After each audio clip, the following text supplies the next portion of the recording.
first live episode of the Oddcast. We are joined by an audience of 200 people today, and it's going to be a cracker episode. We're kicking off with Peter Malakanusis. I said that wrong. Malanauskas. Excellent. He is the South Australian Premier, and he is a bona fide racist now. And then, of course, we've got the Uni Party colluding together to take down One Nation, and shit looks like it's about to go down in Iran. So there's a lot to talk about. Grab yourself a drink if you're playing along at home, strap yourselves in, and let's get ready for the very first Oddcast Live.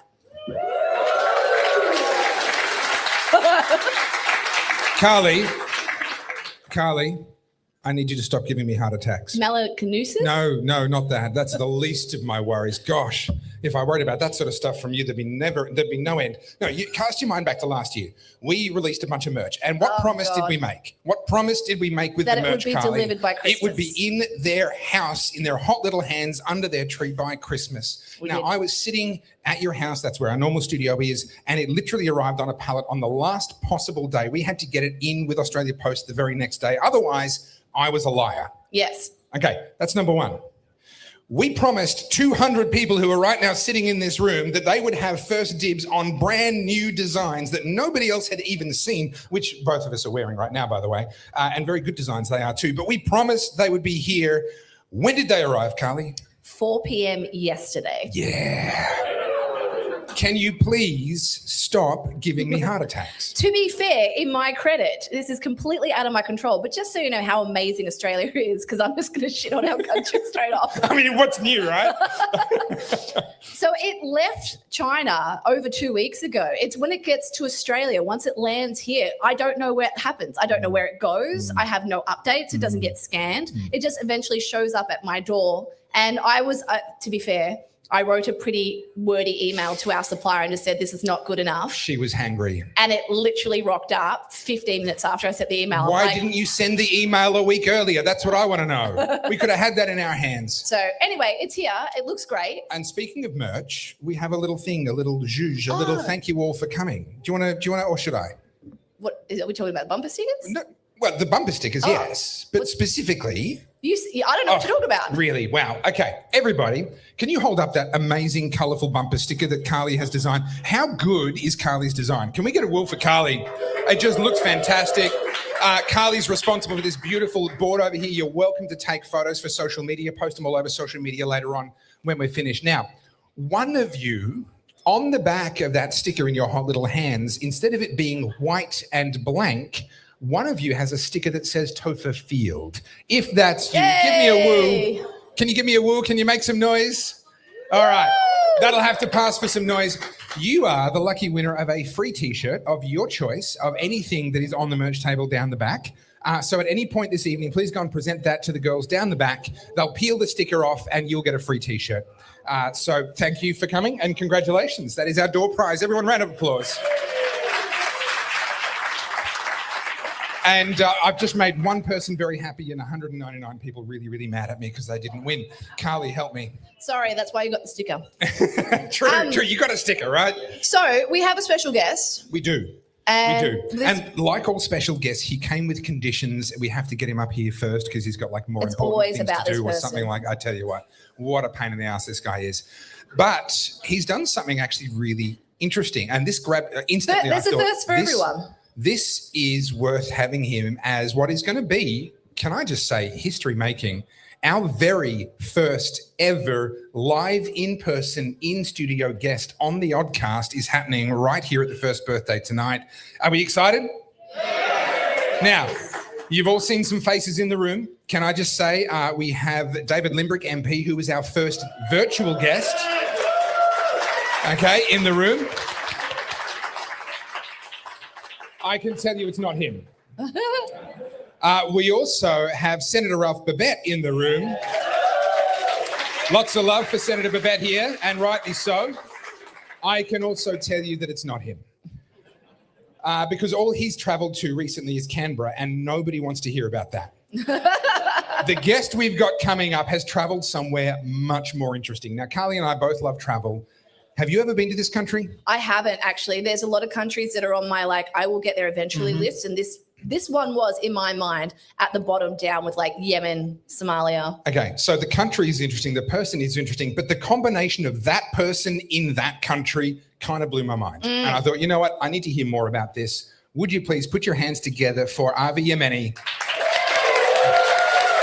Avi, we need you to bring your own chair. This is a low budget show. We don't have budget for a chair. You got to bring your own chair. Come on up here. Come on up. We planned this, not. Discrimination. This is Where's my high chair? Listen, so I just want to say, whoa. You did it. Like, look at this crowd in. People like us, Avi. I'm so shocked. yeah, it's because nobody likes you. That's true. Like, I understand. These are all my former fans. That's right. Yeah. Listen, we told you when we started. We told you, you and Rukshan, we're taking over. Yeah. We're taking over. We're not the riffraff like you guys. This is like profesh. You did. You said it, but that was at a time where being a person of color meant something. Done. Avi, you can't play the minority card. I'm sorry. Done. Not in this country anymore. No. See, that's the thing. The immigrants come in, they play the minority card, and then there's so many of them that actually I get to play my minority card now, don't I? Like, we're not far away from that. Well, I identify as white now. Well, so okay. I'm good. All right. Well, in that case, we're good. Now, you've traveled somewhere genuinely fascinating. I've heard of this place before. I've heard it's very hard to get to. And I went, Avi, here? And then I saw some of the videos you produced, and fascinating, genuinely. Can you tell us a bit about it? Where'd you go? Yeah, it's a place that literally a month ago, or now 2 months ago, I wouldn't have, if you said the name to me, I would have assumed it's called Somaliland. I would have assumed you're talking about Somalia. Who's heard of a place called Somaliland? Okay, maybe 20% of the room, and I'm probably being generous. Okay, that's okay. That's fair. This is a place very few people have heard of. Of Somaliland before 2 months ago. Is it the same thing? But yeah, handful of There's people. less. Yeah, handful of people. Yeah, it's wild.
Australia's time in the military. Now, I was also in the military for a couple of years here in Australia. The difference between you and me is I joined the army in a country that hasn't had a war on its turf since World War II.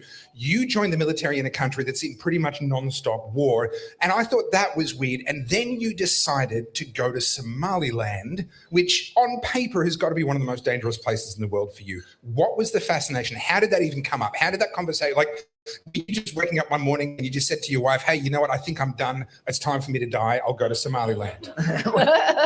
No, maybe she sent me there. Probably the on paper was an exciting bit for me, I can't lie. But it was the fact that there was this kind of recognition that seemed to come out of nowhere from Israel. And there is absolutely genius strategical reasons as to why Israel would recognize it. And on top of it, it was just so funny to watch all the lefties around the world all of a sudden overnight, two things. They suddenly all became so Islamophobic. They suddenly didn't care about, they hated this Muslim state. But then on top of that, they were also, all the people that unilaterally recognized Palestine were against unilaterally recognizing states. Yeah. But it wasn't actually the first time Israel's done it. So originally when it was a British protectorate, it had declared its independence, and it was recognized even by Australia for a whole fight. But Israel was the first state then as well to recognize it. It was a fascinating story. I thought, I kind of looked in it and I thought, I can go to this full Sharia state and probably survive. This should be a fun journey. But getting the insurance was probably the hardest part because it is considered as Somalia and nobody will insure you. You got to get war insurance. And that's what I got for Somalia, but it was super safe.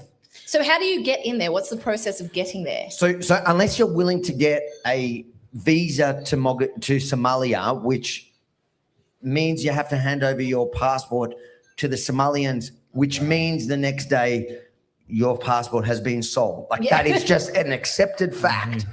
And so I wasn't willing to do that. So you got to take a charter flight in. Yeah, okay. Like a private plane. jet. It's not a Newsflash, sexy. Everybody, RV Yemeni is flying around the world in private jets. I was about to say, it's not as sexy as it sounds. I pretty much had to pedal that thing, but we got there. Look, I'm thoroughly enjoying this, but I'm mindful you're on a schedule, and also I have a policy that I never share the screen with someone more beautiful than me, so we're going to have to get rid of you. Everybody, can you give RV Yemeni a hand? Thank you, guys. And I want to congratulate you guys. It's amazing. I did watch you from the beginning. I got to say, Rukshan had no faith in your success. We didn't either, to be fair. But this is a testament of it, like absolute success. To be able to get 200 people, like I've tried to pay 200 people to come see me, never happened. Thank you everyone for coming, and thanks guys for doing this. Thank you for coming, Avi. Appreciate it. He's tried to pay people. There are so many jokes available. RV Yemeni tried to. Let's try and not get banned off YouTube. Look, I've already tried, and we still haven't even got to my set later. So I was actually going to ask this to Avi, but I thought we'd start with this one. You guys would have seen recently that a residency has now been granted to the daughter of a sanctioned Iranian military henchman. Thank God for that. I was really worried about her welfare. I'm really pleased that she gets to spend her time here. I do love the hypocrisy. If they don't have double standards, they have no standards at all. But I find it really interesting how in Iran right now, women will literally be killed for not wearing a hijab, but the daughters and the sons of the henchmen are allowed to live freely in the Western world and buy up Bugattis and Ferraris. This isn't a new thing, unfortunately. I mean, we see this with everyone from the children of Venezuelan leaders through to obviously lots of Middle Eastern countries. These people get to live high on the hog. Often, let's be honest, they go to American or European universities. They're welcomed there because they're connected and there's money and there's power. And there is this hypocrisy where so many people in the West want to virtue signal about these things, but if they actually had the opportunity to make some money out of them, they would happily just turn a blind eye and take the money. Well, it's like, what's his name? Saddam in Iraq had like all the palaces, and what was his name? Gaddafi, same thing. They give you a little bit. It's like all good communists and all good socialists give you a couple of crumbs whilst they're taking all the rest for themselves. Yeah. But what does this mean for Australia's safety and our foreign relations if we're currently looking at what is, I hate throwing the G word around because I feel like we use a lot of these terms a little too easily these days. but we have unequivocal proof that was somewhere between 40,000 and 100,000. The number obviously changes quite considerably, have been murdered at the hand of the state. And yet our Australian parliament is like, you know what, let's just take in their daughter. Okay. What could go wrong? 100,000 dead. Okay, I know that sounds like a big number. They're rookie but numbers. What you're missing here is that without her coming and living in Australia, the ISIS brides might have gotten lonely. And so we needed to just include some more people just to build a bit of a community of like real kind of Islamic extremism in Australia so that they can feel at home. Well, that's true diversity. If we don't have a bit of terrorism on our home soil, how do you get to feel it? You know, Yeah, we kind of need it in our backyard, don't we? That's right. I actually have a tangent. Yeah, it's early. I know. We're straight to it. I wasn't ready for this. I'm going to need the song. Hang on. And I'm going to need my screen. Can we have my screen? Are you guys ready? Because we're doing a sing-along. Oh, wait. You know we're doing a sing-along, right? Wait. 1 minute. Don't hang me out to dry. Don't leave me out here hanging. All right. Hilarious. All right. Listen, I have to put up with her face as she has to listen to me. I don't want to see like 200 faces all with that same expression. I need you singing along with me. Everyone knows the dance. Yeah. Oh, you spirit fingers the whole lot. Okay, so we're doing 4 plus the big one at the end. All right. So yeah, I got told off for shortening it down to 3. We're doing 4 plus the big one. That's now a conspiracy because apparently it was always 4, and someone said it was 5. It's the now cornucopia effect. It's something. All right. Are we ready? Tangent time, tangent time, tangent time, tangent time, tangent time. Woo! Over to you, Carly. May I have my screen, please? If I can We need have some computer screen. some computer laptop screen on the screen. Yes. Have you guys heard about the F-40 that was found abandoned in Iraq by Uday Hassan? Oh, you have Does my anyone, attention. quick show of hands, do you know who Uday is? Do I need to give you some context? Okay, a couple of people too. Just to like give you a really quick summary, he is worse than Saddam. He is a true sadist. I think he's dead. He's actual psychopath. I think they're all dead. Yeah. Yeah, But so like he's an actual psychopath. Torture, sadism. For the fun of it, not for like actual proper outcomes or information, just because he enjoys it. Yeah, and someone found this F-40 abandoned like in Iraq, and they've been trying to get it for years. I don't know if anyone ever did, but like I'll take it in that condition. I'm not fussy. Look, I reckon just a I good reckon G could help me get that working. a good brush and shovel. I mean, look, that's the kind of mechanical work even you can do. Just a bit of house cleaning. I mean, just you get know. Get the high pressure hose. Yeah. Gee, what do you reckon? Can we restore this? It can't be that hard. It can't be that hard. How hard can it be? There's no one in It's any just an car show F40. ever has regretted saying how hard can it be. Those words have never backfired on anyone. Have you heard the story of what's his name? I'm going to get his name wrong. It was the plane, the guy with the cocaine and the hippos. What's his name? In South America. Why do I keep saying Pedro Pascal? No. What's his name? Okay, who's the guy that imported hippopotamuses The into coke guy. Colombia? Escobar, thank you. Escobar had a F1, like McLaren F1. Yeah. So that is a massive. So you follow Tavares and all those guys. and Yeah, they're trying hunting to find for it. Yeah, They're hunting Vin for Wiki. it. What's his name? Vin Wiki. Ed Bollian. Ed Bollian. Yeah, they're trying to get it. One-time holder of the Cross America record, the Cannonball record. Yeah. Does anyone else watch these shows? Is this just super niche Tavares, Vin Wiki. Matt Armstrong. No, there's no Right, recognition. We're boring literally everyone. Excellent. Okay, so we are the most. most exciting thing that you watch on the internet. Are you aware that there's a lot of other stuff? Like you can type on simulator. All right. Yeah, Animal Crossing. Okay. All right. I get it. So I'm conscious that I don't want it to be too like doom and gloom. There is a bit of doom and gloom, and I'm gonna There's just always doom and gloom when you're around. I know. I'm just looking at the audience. So do we want to talk about some bad stuff, or we want to keep it like? No. But hang on. Whoa. We haven't done word of the day. We haven't done good news. Oh, do you have any? I tell you, put her in front of a live audience and she just falls to pieces, doesn't she? We haven't done anything. I did bring the. All right. Now listen. So before word of the day, can I just say I was driving down here, and I don't normally drive this way, and I drove past the Melbourne Tunnelling Centre. You guys familiar with that? The Melbourne Tunnelling Centre. I was like, oh, this is exciting. That's that new theme park. I've heard they spent like $15 billion on this thing. Like, it's amazing. I thought Melbourne Tunnelling Centre, like it's either a theme park or it's like a really awesome gay nightclub. It's got to be one. Like, either way, I'm really interested to see what's going on inside the tunnels. Okay, it's like, I really want to know. So I went. It was the most disappointing theme park I've ever seen. It was just John Setka in the corner with strippers and cocaine. What a waste of a trip. Yeah. I mean, I stayed there for 4 hours, but still, what a waste of a trip. To be honest, what was that? Yeah. That's not even in my stand-up. All right. So I'm going to have a show of hands. I've got a couple of topics. All right. So we can talk about something happening here. Hang on. Still no good news. Still no word of the day. Do we want good news? Isn't the good news this? Everyone actually showed up. All right. This is good news. This is really good news. All right. Okay, fine. I'll allow it. All right. Should we do word of the day?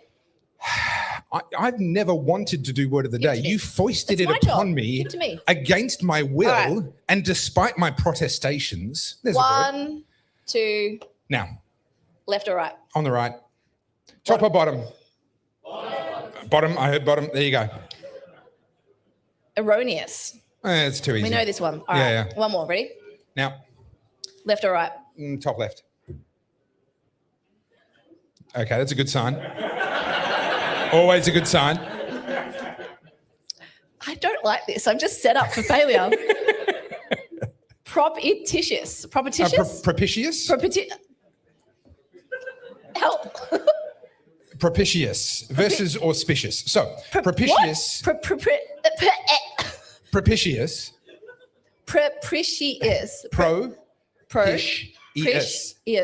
Propitious. Come on, is a synonym for auspicious with a slight and subtle change of emphasis, whereas auspicious suggests something just beginning, but which in the future is likely to have a positive outcome. Propitious suggests something that has already begun promisingly and where favourable conditions are ongoing, like the Oddcast. Thank you very much.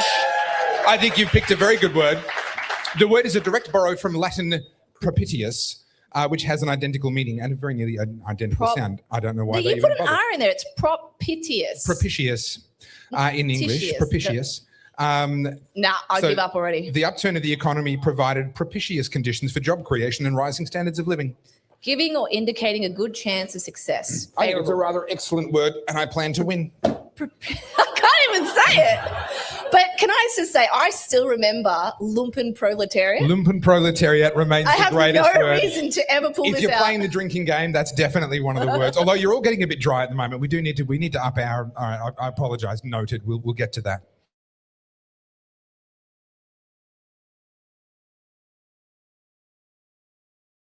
I have had people return my emails, and the conversation is beginning. So that is one step closer. A returned email is a massive step. That's really cool. This is why you have mail track, guys. You get to know if the gatekeepers are opening your emails. Not female track. You get thrown in prison for that. Mail track. Okay, it's a different thing. Propitious. Start the 10-minute timer, guys. I've got to wait 10 minutes before I crush her. If I can't get it out now, it's not coming out in the sentence. Oh, actually, I do have good news. Oh. Check this out. Guys, look at this. So, I'm going to call everyone by their username. Phonic Photon. Where are you? Where is he? Who was responsible for this abomination? Where is he? Abomination? Over here. He's over here. There he is. Over here. This is a 3D printed spicy Carl's. I'm just sorry. Have you got one? There's clearly a favourite on this show, and it's me. So we did not pay the venue enough to widen the door so that you can get your ego out, okay? Can you just calm because down? your butt hurt, because I'm both the looks and the brains of this podcast and clearly the favourite. Yeah, I got nothing. Excellent. Okay, so we've done good news. We've got the word of the day. All right, fine. The formalities are out of the way. All right, yeah. Okay, so let's do home soil first, because we're going to make this all about me. Now it's going to sound like ego. All right. Excellent. I got a bit spicy yesterday. And before I play this, what I'm going to say is I saw an opportunity to... New thing for the drinking game. Whenever Carly plays a video of her own, a video that she made. It's almost like that's a drink. Speaking of a drink, can I get a beer? Is that possible? They're not your slaves. I don't normally get to. Can I like G? Can I? You look, if you'll stretch sourdough for her, you can buy a beer for me, right? That's a deal, isn't it? All right. So I saw an opportunity yesterday with the South Australian Premier. I don't know when this happened, but you guys have probably seen the clip. And I thought, since everyone makes such a big song and dance about Pauline saying what she says, I'm going to make him look like a total ass. So what's his name? Peter Malinauskas. He doesn't need help. Malinowskis. Okay, so Malinowskis. South Australian Premier, he's from the Labor Party. And I'm conscious that we do have a sitting MP. So I don't dislike all politicians. David's a good one. Ralph's a good one. And a few others. But he said something that, look, you and I would go, it's casual racism. But if the left are going to call out every misstep of anyone. There's no such thing as casual racism anymore. It's all like extreme racism. Correct. So I'll play you my reel. Can I have my laptop screen, guys? Yeah. All right. And hopefully the sound comes through. So. We did test it beforehand. All right. Let's go. To One Nation voters is who's going to feed you and bathe you and wipe your bum when you're 90? Because it ain't going to be your kids. Because if I get my way, they're going to be working on submarines with high-paying jobs so they can afford to own their home. That has to be one of the most racist comments I have heard come out of an elected official in a very long time. And there's been some gems over the years. In case you missed the nuance of what he said, let me rephrase it so it hits a little harder. If we don't bring the slaves to the South, who's going to pick the cotton? I know, terrible accent. Don't hold that against me. So to be clear, an elected official, a Labor politician, the Premier of South Australia, no less, basically has asked, who will wipe the asses of white people if we don't bring more immigrants in? Because our white children will be too busy working on submarines. So to all of the Pakistanis and the Indians and the Vietnamese and the Chinese and everyone else that's coming to Australia because you think all of these left-leaning politicians are super inclusive and they're pro-immigration and they care about you, believe people when they tell you what they think. It keeps going, but you don't need to say any more. But basically, he came out, he's obviously on a panel or something, and his exact words were, if you didn't hear them, his words to the One Nation people who are, obviously they're having a massive upswing in the polls, is who's going to wipe your bums when you're old? Because your children will be too busy doing the high-paying jobs, working on the submarines, being neurosurgeons. And so if we don't have immigrants come in, who's going to wipe your bum? And look, you can look at that and go, oh, it's not that bad. But we're going to use the less lens on this. That's basically he's saying that the only reason that we're bringing migrants in is because Australians are too good for those smaller paying jobs. But what actually got me with this, is anyone in here an aged care worker or anyone that works in aged care? Okay, we've got a couple. Do you see that as incredibly insulting that the South Australian Premier thinks it's such a low paying and lowly job that it's only for immigrants? Because that's effectively what he's saying. And we could say, oh, it's not that bad, but we're judging them by their standards, right? So if he's going to criticize us for being Nazis, for daring to be proud to be Australian, I think we can hold him accountable for the fact that he thinks that importing effectively slaves from third world countries who are coming here to appreciate Australia is pretty outrageous. Well, this is the thing that I've said all the way through. Everyone who wants to have an opinion on immigrants needs to kind of pick one thing and not try and combine multiple. So, for example, there are people that are saying simultaneously that all the immigrants are on welfare and they're taking our jobs. It's like, well, okay, hang on. Like, pick one. Pick one. Are they all on welfare? Are they all taking your jobs? Like, that doesn't quite hold for me. And then we're being told, no, we need the immigrants to fill the skills shortage. And then Peter Malinowskis is like, yes, the skills shortage is wiping bums. That's the skills shortage that we're trying. Like, pick one. So I put this on X and it went a little bit more viral than I expected because X is one of those ones you just never know what you're going to get. And there was a couple of lefties who jumped in to, come to his defense. And I kid you not, they doubled down on the racism. They're like, well, we do need people to fill those positions because we have a shortage and rah, rah, rah. Have they never heard of Elon Musk and his robots? Well, bum wiping robots are the future. Well, yeah, I mean, people keep saying AI is going to take our jobs. I'm waiting for it to do my bloody dishes. Every night, G and I look at the dishes and go, this is a Ponzi scheme. You just replace them all the time. They keep coming back. But with the casual racism, the way I frame it is like, you got to remember when things fly out of your mouth like that, if that's your first example, that's because it's top of mind. That's what he actually thinks. And that's why I'm saying the mask slipped. That is casual racism because that's actually how he thinks. Yeah. That's what he thinks. Yeah. And weren't we being told that most of the people that were coming here were to replace our skill shortages? So we're bringing in doctors, engineers, carpenters. And it's interesting because One Nation have obviously capitalized on this. And I've got can I have the screen, guys? I've got a post by One Nation. I haven't looked into this much. I just saw this the other day. And this is talking about in the year of 23 to 24, we had 190,000 permanent visas issued. And of that, of the 190,000, we have 109 bricklayers, 18 stonemasons, 521 carpenters and joiners, 383 painters, 45 plasters, 56 plumbers, and 174 electricians. Now, below there, visas were issued to 4,570 accountants, 4,243 software engineers, and 3,957 chefs. So of that, they're telling us that these people are highly skilled and whatnot, yet the numbers clearly aren't reflecting that. I would argue that a lot of the people that are coming here are usually in the university system. They're coming here for Australian education. There's an incentive to do that. Our unis are broke. They need that money, whether it comes from the government or the rich families overseas. Can I just get that graphic back on screen again? I want to check something. Yeah, so these are permanent visas, so they don't include students. So that's a separate category there. Can I just say, I will absolutely go into bat in defense of that many chefs being brought into the country. 100%. We have a terrible shortage of chefs.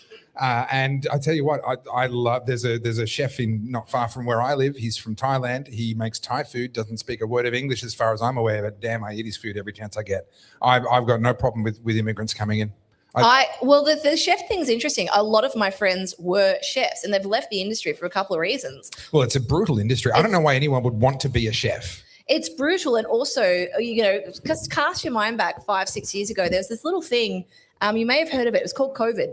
No.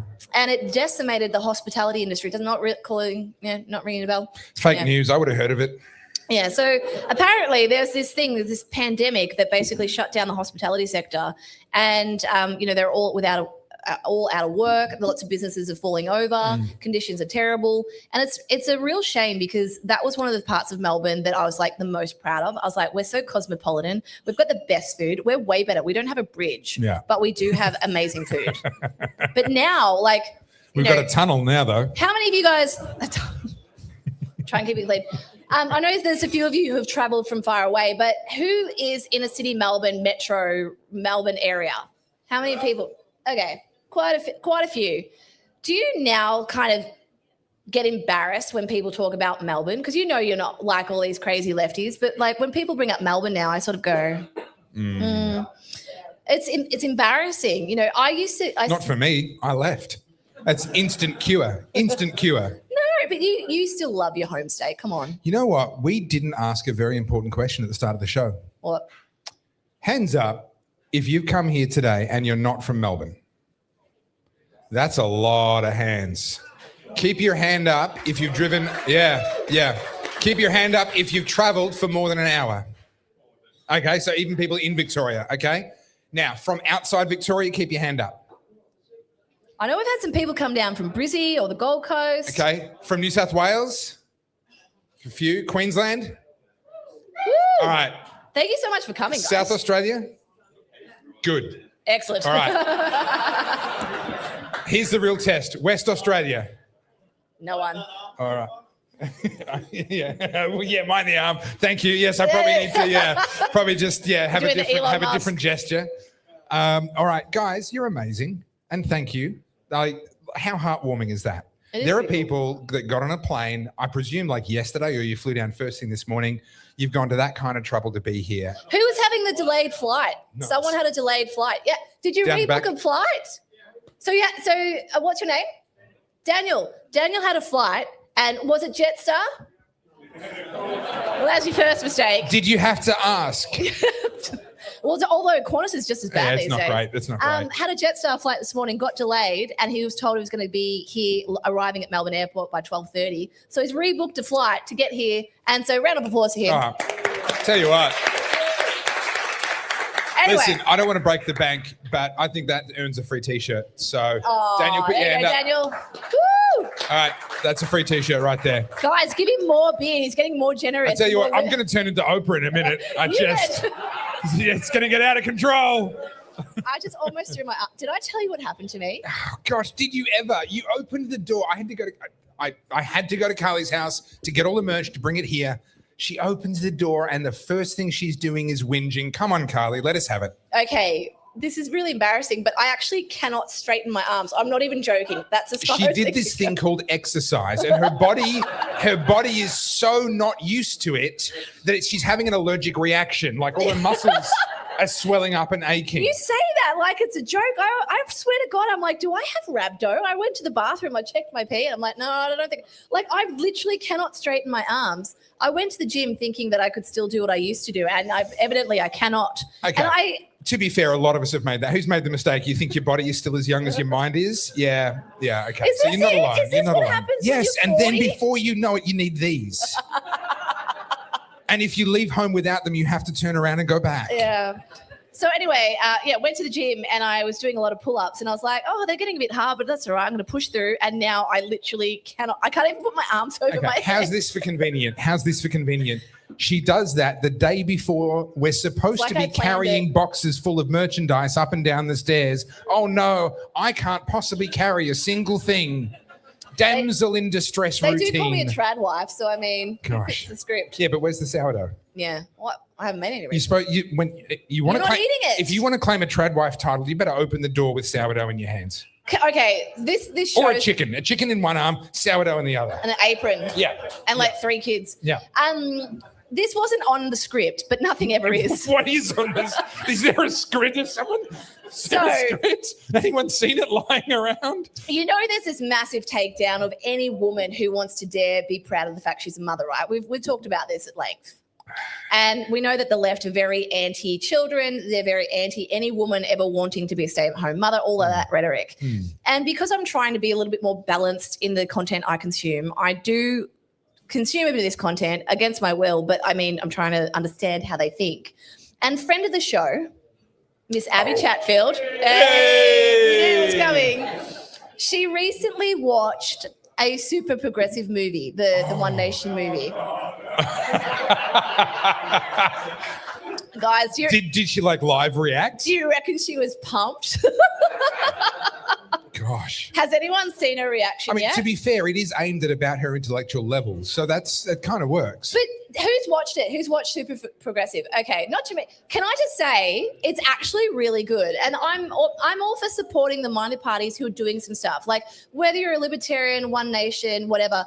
Like, this is a really good initiative, I think, to get the party out there and whatever. And I'm happy to support anyone that will take down the Uniparty, right? So I do suggest it. It's quite funny, but it ends with a good story. Like, I'm not going to give it away, but like there's a good moral in there.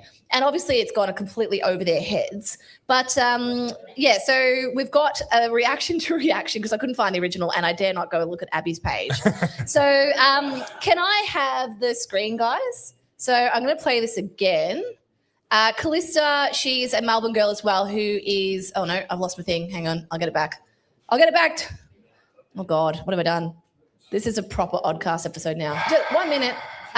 Can you just do some... Train wreck. You need me to just like make up a new song, a new theme song for the Oddcast or something? I got it. We apologise for this break in transmission. Normal programming will resume shortly. All right, ready? Here we go. Herself. I'd love to ask the writers of this movie, in what way are men getting shut on every day? Are men getting abused at higher rates? Oh, they're actually not. They're actually abusers. Are men getting raped at higher? Oh, they're actually not. Because they're not actually fighting for anything. What they're fighting for is to not be called out. I think the reason why we're seeing this rise in right-wing weirdos being easily brainwashed is because their algorithms are feeding them things that tell them that they are hard done by, that they're the marginalised ones. Their hobby is now being involved in quote-unquote politics. They don't understand propaganda. They don't understand culture war bullshit. Young women. All right. So can anyone, if you've got her number, can you just give her a quick call? Because she's going to really love my stand-up comedy set coming later on in this episode. She will be thrilled. Yeah. My favorite thing about Abby is I feel like she's watching the Oddcast because she's certainly picking up some of our vernacular. Hate watching, but watching. Oh, Abby's a big fan of mine. Don't you worry. And she uses things like the Dunning-Kruger effect. She's obviously learnt that recently. And I got to tell you, is there nothing better than watching a narcissist try to gaslight you? I'd say there is nothing funnier than watching someone who's just learned about the Dunning-Kruger effect talk about it with such confidence. Can we just reflect on the irony? But you've got some. So obviously, I don't want to talk about Abby for ages, but this is a young woman who's, unfortunately more influential than you guys want to know. She does hold quite a significant audience. Her and her old mate, cuck boyfriend, and saying things like this, like, all men are abusers? Oh no, men aren't being treated poorly. Men are getting into quote unquote politics. And what this shows me is that, aside from the fact they all live in a hive mind, there is zero tolerance for any nuance. They'll tell you that they're all nuanced because there's like 7,000 genders. But when it comes to actually talking about politics, if you are not progressive, you're a Nazi. Yeah. And in Abby's mind, all men, apart from her boyfriend, who's basically sucking on her toes at night, are abusers. I feel like that needed to come with a content warning. I almost said something else, but I was let's not. Look, you're not wrong. You're not wrong. But this is one of the challenges. It's very easy to gather an audience if you just scream the right things, gather a crowd of people that already agree with you. And you can see it in her entire approach to how she communicates online. Yeah. She's not interested in influencing anybody. She just wants to build a tribe of people that already think the way that she thinks. The hard road is to actually try and make a difference. And this is where you're actually trying to meet people where they're at and persuade them to come even just a half a step closer to where you are. That's the hard road. And unfortunately, algorithms don't reward that. This is why I'm really hard on our side. Topher's told me off on the channel a few times. She's really mean to you guys. I'm amazed any of you showed up today. I'm just I'm bad cop, all right? And the reason I say this is because I know that everyone gets really emphatic, everyone gets really worked up because they want to win the argument, right? Because, in our mind, obviously we all think we're right. We think we understand how the world should operate. And, we've got to have some humility with this. We don't have every answer. I know you guys will tell me that you do. So you don't have every answer. I do. I do. You don't, okay? If you guys have heard me say this on the podcast quite a few times now, but what I'm saying is I understand how they behave. I understand they're all loose cannons and but we need to also hold ourselves to a standard. And when we're in comment sections and we're arguing as if we are the arbiter of the truth, we need to remember that, there are other people who will disagree. And we are also seeing a lot of this, I'm going to dare say the word woke right stuff. And we see this with the black pillars, right? And the black pillars are true. This is exactly how it is. You don't understand. And if you don't agree with me because you believe Jeffrey Epstein's still alive and Pizzagate and all those things, and I'm not saying that they're not true. I'm saying that if you say it with such conviction as if it is unequivocally true, you are no better than Abby. I'm sorry, but that's how I see it. So there's three groups. There's your woke right, there's your black pillars, but there's also the my way or the highway types. Yes, say what I want to say, and if you don't, you're dead to me. And these can be people who want to make a difference. They're different from the black pillars, but it has to be done their way. And if you're not doing it their way, then you're the enemy. You're one of the bad people. It's dangerous because conversations are messy, and that's why I think shows like the Oddcast and Rukshan and Arvies, and there's a few of them now popping up, which is great. These conversations are messy, and I think they should be messy when you're doing them in public, because if we all come to the table going, no, I know everything, I'm right, I'm always right, then, the show's over? Okay, I'll just keep talking. The way I look at it is, I've lost my train of thought now. So basically, with these conversations, I don't think any of us have the unequivocal answer. And if we sit there going, no, you don't understand, you're not down the rabbit hole deep enough yet. No, you haven't done your research. That's my favorite. Do your research. Oh, yes. You're kind of coming to a point where we're at an impasse. We're not going to persuade any of these people. And this is what I was trying to say the other day, and it kind of came out wrong. But we need some of these people to come, we need to have that middle ground. At some point, we have to get along. And if it's always they're the enemy, everything they say is wrong, we're just pushing the inevitable, where it ends up being like a fractured. I've just been reminded to tell you guys something that I was planning to tell you at the next subject change. So now I'm forcing a subject change. Guys, the food is plentiful all the way down the back. You are very welcome to get up, move around, have a shake, get yourself a drink. Not a problem. We're super cash. You guys will probably have noticed that from time to time on the Oddcast, one of us talks for an unusually long time with the camera just on us. That's because the other one is taking a toilet break in that moment in time. We do not expect you to sit here for 3 hours and pretend like we're that fascinating, okay? No one can act that well that you'd be able to convince us that we are interesting for 3 hours straight. We get it. Go to the bathroom, you go to the bar, check out the merch, grab some food. Please enjoy yourselves. and make sure that obviously should a drinking buzzword be given, that you are properly charged. So what's the solution with your Abbies? Are they too far gone? No, so there isn't a solution to the Abbies. This is a part of the ongoing conversation, the contest of ideas. This is why freedom of speech is so important. This is why things like hate laws are so dangerous, because they shut that conversation down. They stifle it. They turn it into a one-sided affair. This is the war that's been going on since long before we were born and will be going on long after we're dead. Like we are bit players in a moment in time. If I can get all Shakespearean on you, all the world's a stage, right? And everyone in it merely players. That's literally how it is. And so we have an obligation, in my view, to enter the war of ideas, to the battle of ideas, to push back verbally, to do whatever is necessary to try and improve the state of freedom in our lifetimes and hand it on to the next generation. Sadly, there are people with other ideas, which I would characterize as being anti-freedom. I think Abby Chatfield, she would not say as much. She wouldn't recognize herself as being this, but I think she's anti-freedom. I think she resents seeing a world where people are free to make their own choices and their own decisions. And she would argue, but socialism leads to better outcome, and more people will be free because they'll be every man's way is right in his own eyes. Proverbs. Every man's way is right in his own eyes. Every woman's way is right in hers. Abby Chatfield believes that her way is best. She's wrong, in my opinion. But this is just the battle of ideas. There's no solution. There's no way of changing her mind, in my opinion. You don't aim your arguments at her. If you want to influence people, and I think we should, rather than just gathering an audience of agreeers, we should want to influence people. But we're actually trying to influence the people that she's trying to influence. We're not trying to change her mind. This is a bit dark, and I don't mean to take it here, but I really feel for the young generation, and I'm probably aging out of influencing them. I'm 40 now. I'm a dirty millennial because that's a terrible thing to Gen Z.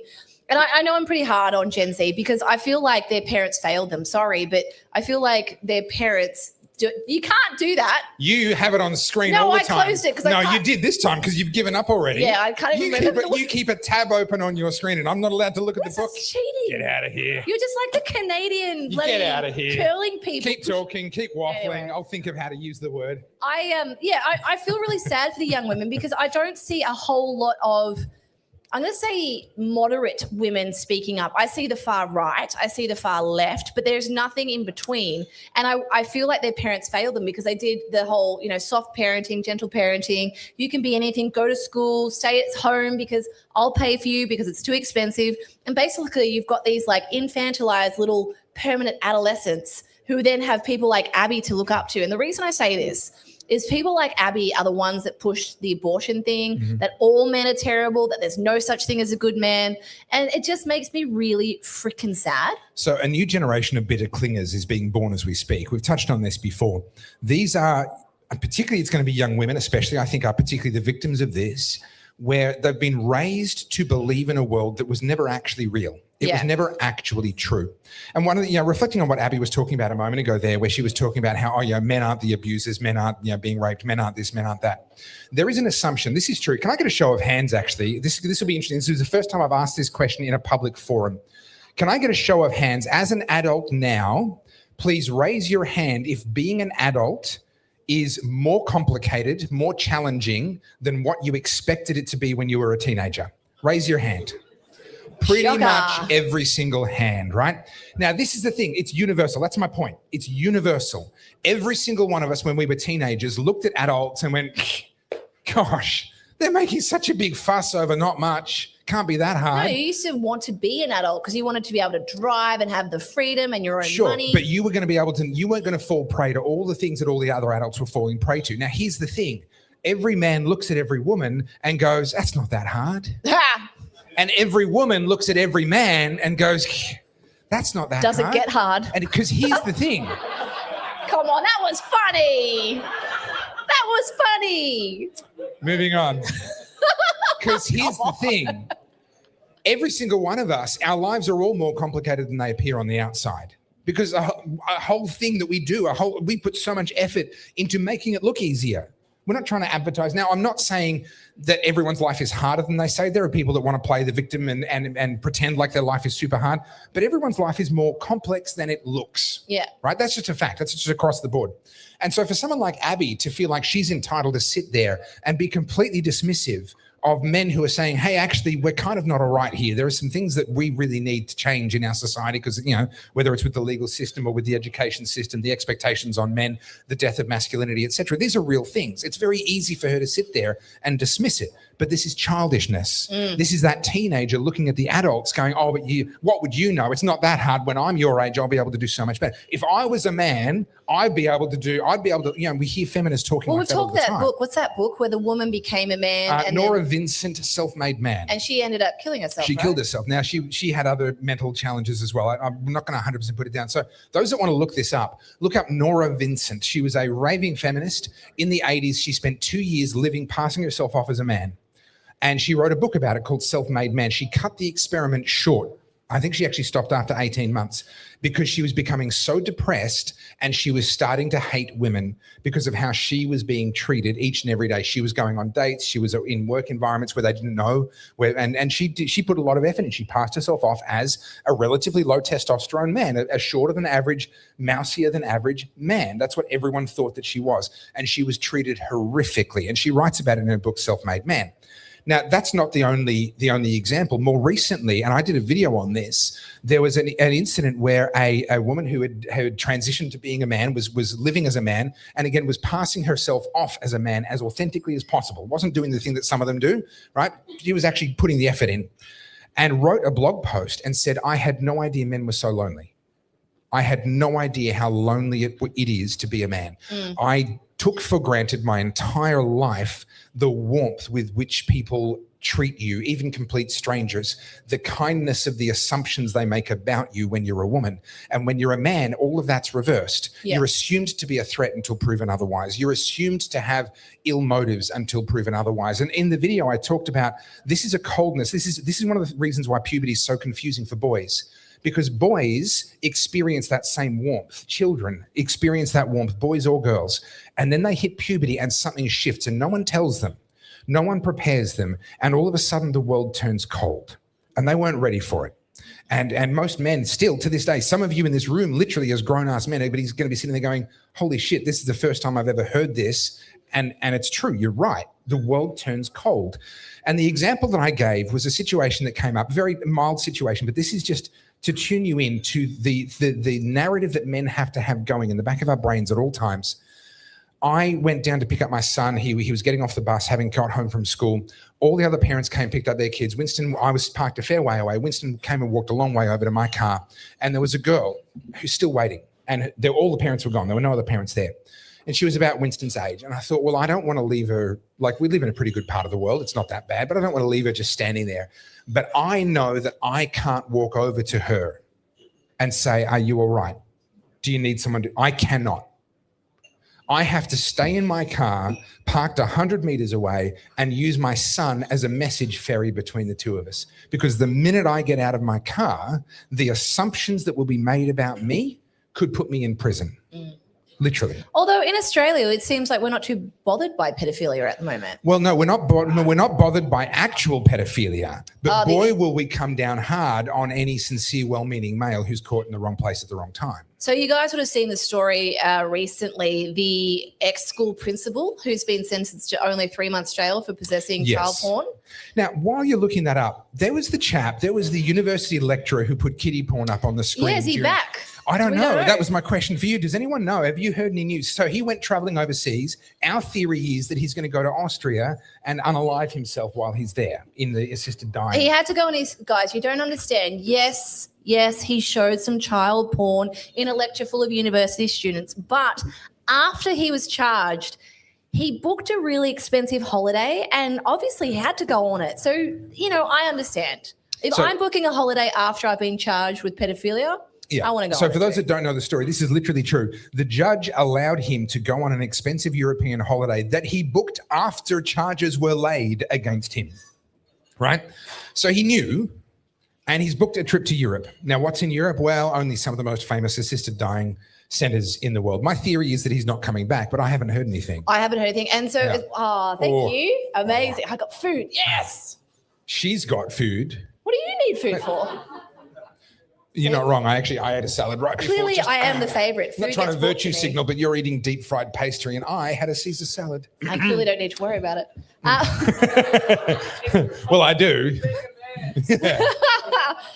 So this story, I've seen a lot of commentators jump on this, and I wasn't really going to bring it up, but there is clearly a disparity here with the way judgments handed down. So last week I brought up this story about the female judge when sentencing a young, I believe he was Sudanese man, Yes. said he had a bright future ahead of him. Mm-hmm. And he had all these things going for him, and she only sentenced him to, she said it was very painful to do the sentencing because he had a bright future ahead of him. No mention of the victim, no mention of anything. And now we've had a school principal who has been jailed for being exposed as a pedophile. He's a Mornington Peninsula pedophile, as principal, sorry. And Well, both. at the same time, and this will be interesting because I feel like this will get people fired up. A member of the NSN, I can't remember his name, has been jailed for a year for making anti-Semitic comments. Joel Davis, I think. No, it wasn't Joel Davis. It was another One of guy. the other ones. All right. I'm not familiar with his name. I think they're just punching their frequent flyer cards at this point. I think Joel Davis is still in jail too. Yeah. And so is Thomas Sewell. Don't know. I'm not Don't too know. sure. I don't follow them, so I don't know. And look, I've said this plenty of times on the podcast. I don't agree with the NSN. I don't understand why you would want to be part of that group. But as I've said multiple times on the podcast, I like them in plain sight. I like to know who the people saying those things are. If we're going to have neo-Nazis in our society, I want them to out themselves. 100%. Wear the so I know skinhead, where they are. Have the swastika on your arm. Then I get to know who the people are that are losers that I want to stay away from. Yeah. But this whole suppressing them and telling them that they can't have their political party, that they need to be basically sequestered away from the rest of the population. That is how this shit breeds and multiplies. It gives them a victim narrative. Yep. Right. That gives They're them this sort of oppressed. perceived superiority. Because let's remember, victimhood is power in our current culture. So we're literally giving them the top of the totem pole, and they can prove it. Hey, I've been to prison. I'm the victim here. And then we're forcing them to talk about it where no one can counter. You're giving them martyr status to a degree. Well, we are, and we're going to be talking about that about Pauline Hanson in a Yeah. minute. I mean, the martyr status is a very, very powerful thing. But what we're also doing is we're causing them to have these awful conversations in places where other people don't know and hear and go, no, you're wrong because of X, Y, and Z. I have yet, by the way, if you ever find yourself face to face with any of these morons, one of the things I love to do, because none of them have come up with a counter yet, is I say, okay, so you believe that our country is being ruined by immigrants. You think it's all the coloured people, etc. Fantastic. You know who I think is ruining the country? People with good white European names like Rudd and Gillard and Turnbull and Albanese, right? Now, I put it to you that you do not share the same culture that they do. If you're worried about culture and the Australian culture, you should be worried about their culture, because they're the ones that are actually destroying this country from within. So far, not one of those blockheads has had a counter. Typically, it ends with their jaw and disengagement. Yeah. I've yet to see a comeback. 100%, I agree. But yeah, I just think it's really fascinating how this is all playing out legally at the moment. Obviously, everyone's paying attention to the bike boy case with Ryan Muirleman and Dan Andrews. We haven't talked about that. Oh no, we did. We talked about the defense. Yeah, we did. He lodged his defense, and you guys would have heard me say, I actually think Daniel Andrews' defense is actually pretty good. I know you don't want to hear that. Yeah, it's a high variance play. It could be good, but the judge could literally just swat it to one side. And I mean, at this point, with the way that the judges are behaving, I don't believe that we're getting justice at the moment. It seems there's this tone from above, or this horrible, nefarious undertone that progressive ideology must take precedent. And I mean, we're seeing it with the way that they're sentencing people of color, particularly with home invasions and machete crime and stolen cars. They're constantly bailed. We know that. And now we're seeing it with actual sex offenders. They're being bailed. They're not being held accountable. And yet someone who says hurty words. Now, I don't agree with those words. I think what he said wasn't good, but I would much rather them say it than not say it. Okay. And do it behind everyone's back, and then be able to amass a bigger crowd. This leads us to the arrest of the Andrew formerly known as Prince. Ah, yes. People of a certain generation got that one. Okay, good. That wasn't pre-prepared. I just came up with that on the spot. I'm pretty happy with myself. So former Prince Andrew, Andrew Mountbatten Windsor, whatever his name is, was arrested, questioned, and released on bail. We expect charges are forthcoming. Now, I think this is actually really, really disgraceful because with all of the police resources that they wasted on a pedophile, they could have arrested at least a half a dozen more people for Facebook posts. So I think just the misuse of UK police resources. But interestingly, it's a little bit of a not Pablo Escobar, although actually maybe him as well. Who's the one, the mafia boss that they got for tax fraud and racketeering? Al Capone, thank you. It's a little bit of that because they're investigating him not actually for his crimes with Jeffrey Epstein. Yeah. They're actually going after him because he shared information that he shouldn't have with Jeffrey Epstein. That's kind of the narrative that went through the Black Pill audience, that everyone was like, don't celebrate yet. Prince Andrew's not been charged with pedophilia. He's been charged with sharing confidential information to Epstein. And at the moment, he's not even bailed. He wasn't charged. He was arrested, but he's been let go. Released, yes. So that's something to remember. Can we have the screen for a sec, guys? How's this for a shot, though? Hang on. Oh, Can we get to the computer screen, There we please? go. There we go. that's a man who knows he's in big doo-doo. Yeah. So for reference, that's him in the back of his limo on his way out of the police station. That was a shot that was snapped, and he is clearly shell-shocked. And so I was listening to this because, look, I don't know a whole lot about how the legal system works in the UK and whatnot. But from what I understand, the reason they went in and arrested him is that gave them carte blanche of going into his homes without any notice, and they can basically search his homes and not just where he was in Sandringham, all of his other residencies, and he can pull all the information. So obviously they've got enough to have arrested him and to have rattled him. And that face, I don't know, I think that tells you he's got some skeletons and they might come out. But what's interesting, and I got into a bit of a scrap on the internet yesterday. Very unlike me, I know. So you know how I was on the Life Uncut podcast? Yes. So these women, I'm not trying to put them down in any way. I really like them as people. They were lovely women, but they're obviously not. Can I help you? Just trying to see what time it is. Oh, Just trying to keep am I tabs. boring you? No, I'm just trying to keep tabs. We normally have a screen just there that shows us what's happening, and it has a timer on it, and I can sort of see how we're going. And I don't running the have show. that, so. Leave it alone.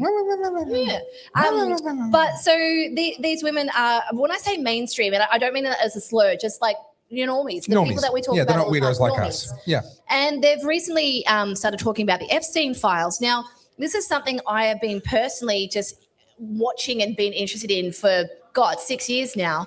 House and Habit, Jessica Krause, she was at the Ghislaine Maxwell trials. Yep. She has documented this extensively. Yep. And I just look at it from this is a developing story. I don't think we'll ever know the truth, but if you got, who follows House and Habit here? If you guys are interested in the Jeffrey Epstein thing, she's on Instagram, House and Habit. She has a Substack. And she is very thorough on that particular topic. And she's been deep diving into this. She has the cellmate of Epstein who was in there and said that Epstein didn't kill himself, all that sort of stuff. So there's a lot of information. But from what I understand with this and the Epstein files, there is so much to come out that is really, really dark. And obviously we've talked about how upset we were when they brought out the binders and they fumbled that. What an own goal. Everyone is desperate for arrest, and I understand that. And MAGA are getting very upset because there's no arrest. But listening to these girls on this very moderate podcast talking about the Epstein files, everything they said was about Trump, orange man bad. Yeah. And this frustrates me because all of a sudden, obviously because Trump's back in power, he's the big bad wolf again. Everything's about him. And I'm like, it does such a disservice to the real victims of this.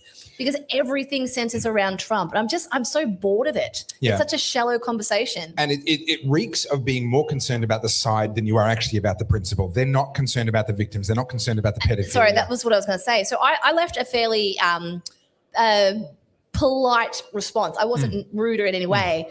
And then all of the audience, as they do, everyone jumped on to me. And they're like, he's a pedophile. And everyone's making all these sledges about Trump. Yeah. And I dared respond and said, until he's been proven to be that, these baseless claims just make it more salacious. And then I had, I kid you not, a bunch of Americans going, you don't get to have a say on American politics. You're an American. It was horrific.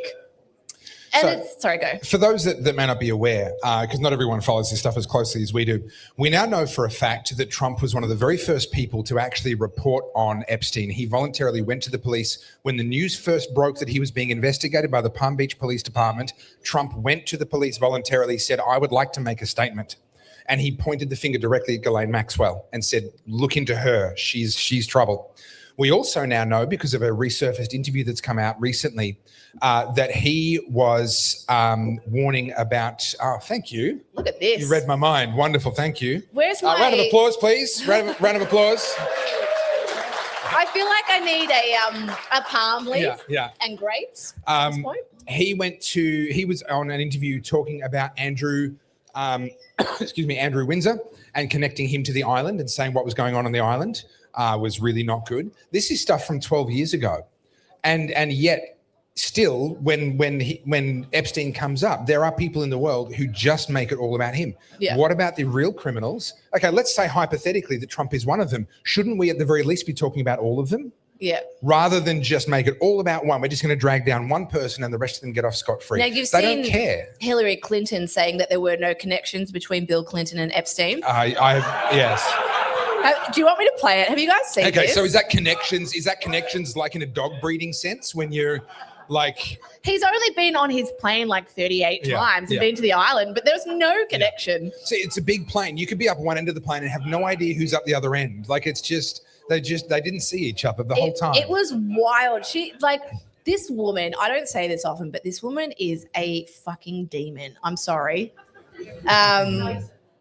She is Satan. I am convinced. I've got to find the thing where she says, here we go, no links. Can I have the screen, guys? Little can read your mind. Former Secretary of State Hillary Clinton, in an interview with our partners at the BBC, Can we have a bit of volume? said the Trump Justice Department has not complied with the law requiring the release of all Epstein files. Get the files out. They are slow walking it. They are redacting the names of men who are in it. They are stonewalling legitimate requests from members of Congress. That has nothing to do with us. Something is going on. They know it. I know it. If they're going to have me testify, I would prefer to do it in public because I want everybody to see it at the same time. If I have to do it behind closed doors, they're not going to like what I have to say because I have very strong opinions about what it is they're hiding and who they are protecting. Torian Smollett joins me now from Capitol Hill. So what else did Hillary gather through the Clinton Global Initiative Foundation? We have no links. We have a very clear record that we've been willing to talk about, which my husband has said. He took some rides on the airplane for his charitable work. Some rides, guys. I don't recall ever meeting him. Did you ever meet Ghislaine Maxwell? I did on a few occasions, and thousands of people go to the Clinton. Ghislaine Maxwell was literally at her daughter's wedding, FYI. So rides on the aeroplane. At least we know what Bill Clinton calls his penis now. I mean... Yeah. So, I mean, look, this is the thing. We know who these people are. We know who these people are. Do you know what, though? I have this weird feeling. I can't explain it. This is me being a bit woo-woo. I've talked about Pluto and Aquarius. I won't do it again. But I just did. I'm sorry. But there is this air, this feeling of like it's a sea breeze is coming in. Things are shifting and it's happening way quicker than I expected. I knew things 100%. would start to roll, but I feel like things are absolutely snowballing. And because everyone kind of wants blood at the moment, and I keep making this correlation, this is literally the villagers at the gate of Versailles. And like that gate's like seconds from breaking open at this point. I think both those, when I say the normies on the left and the normies on the right, everyone wants some accountability, just someone.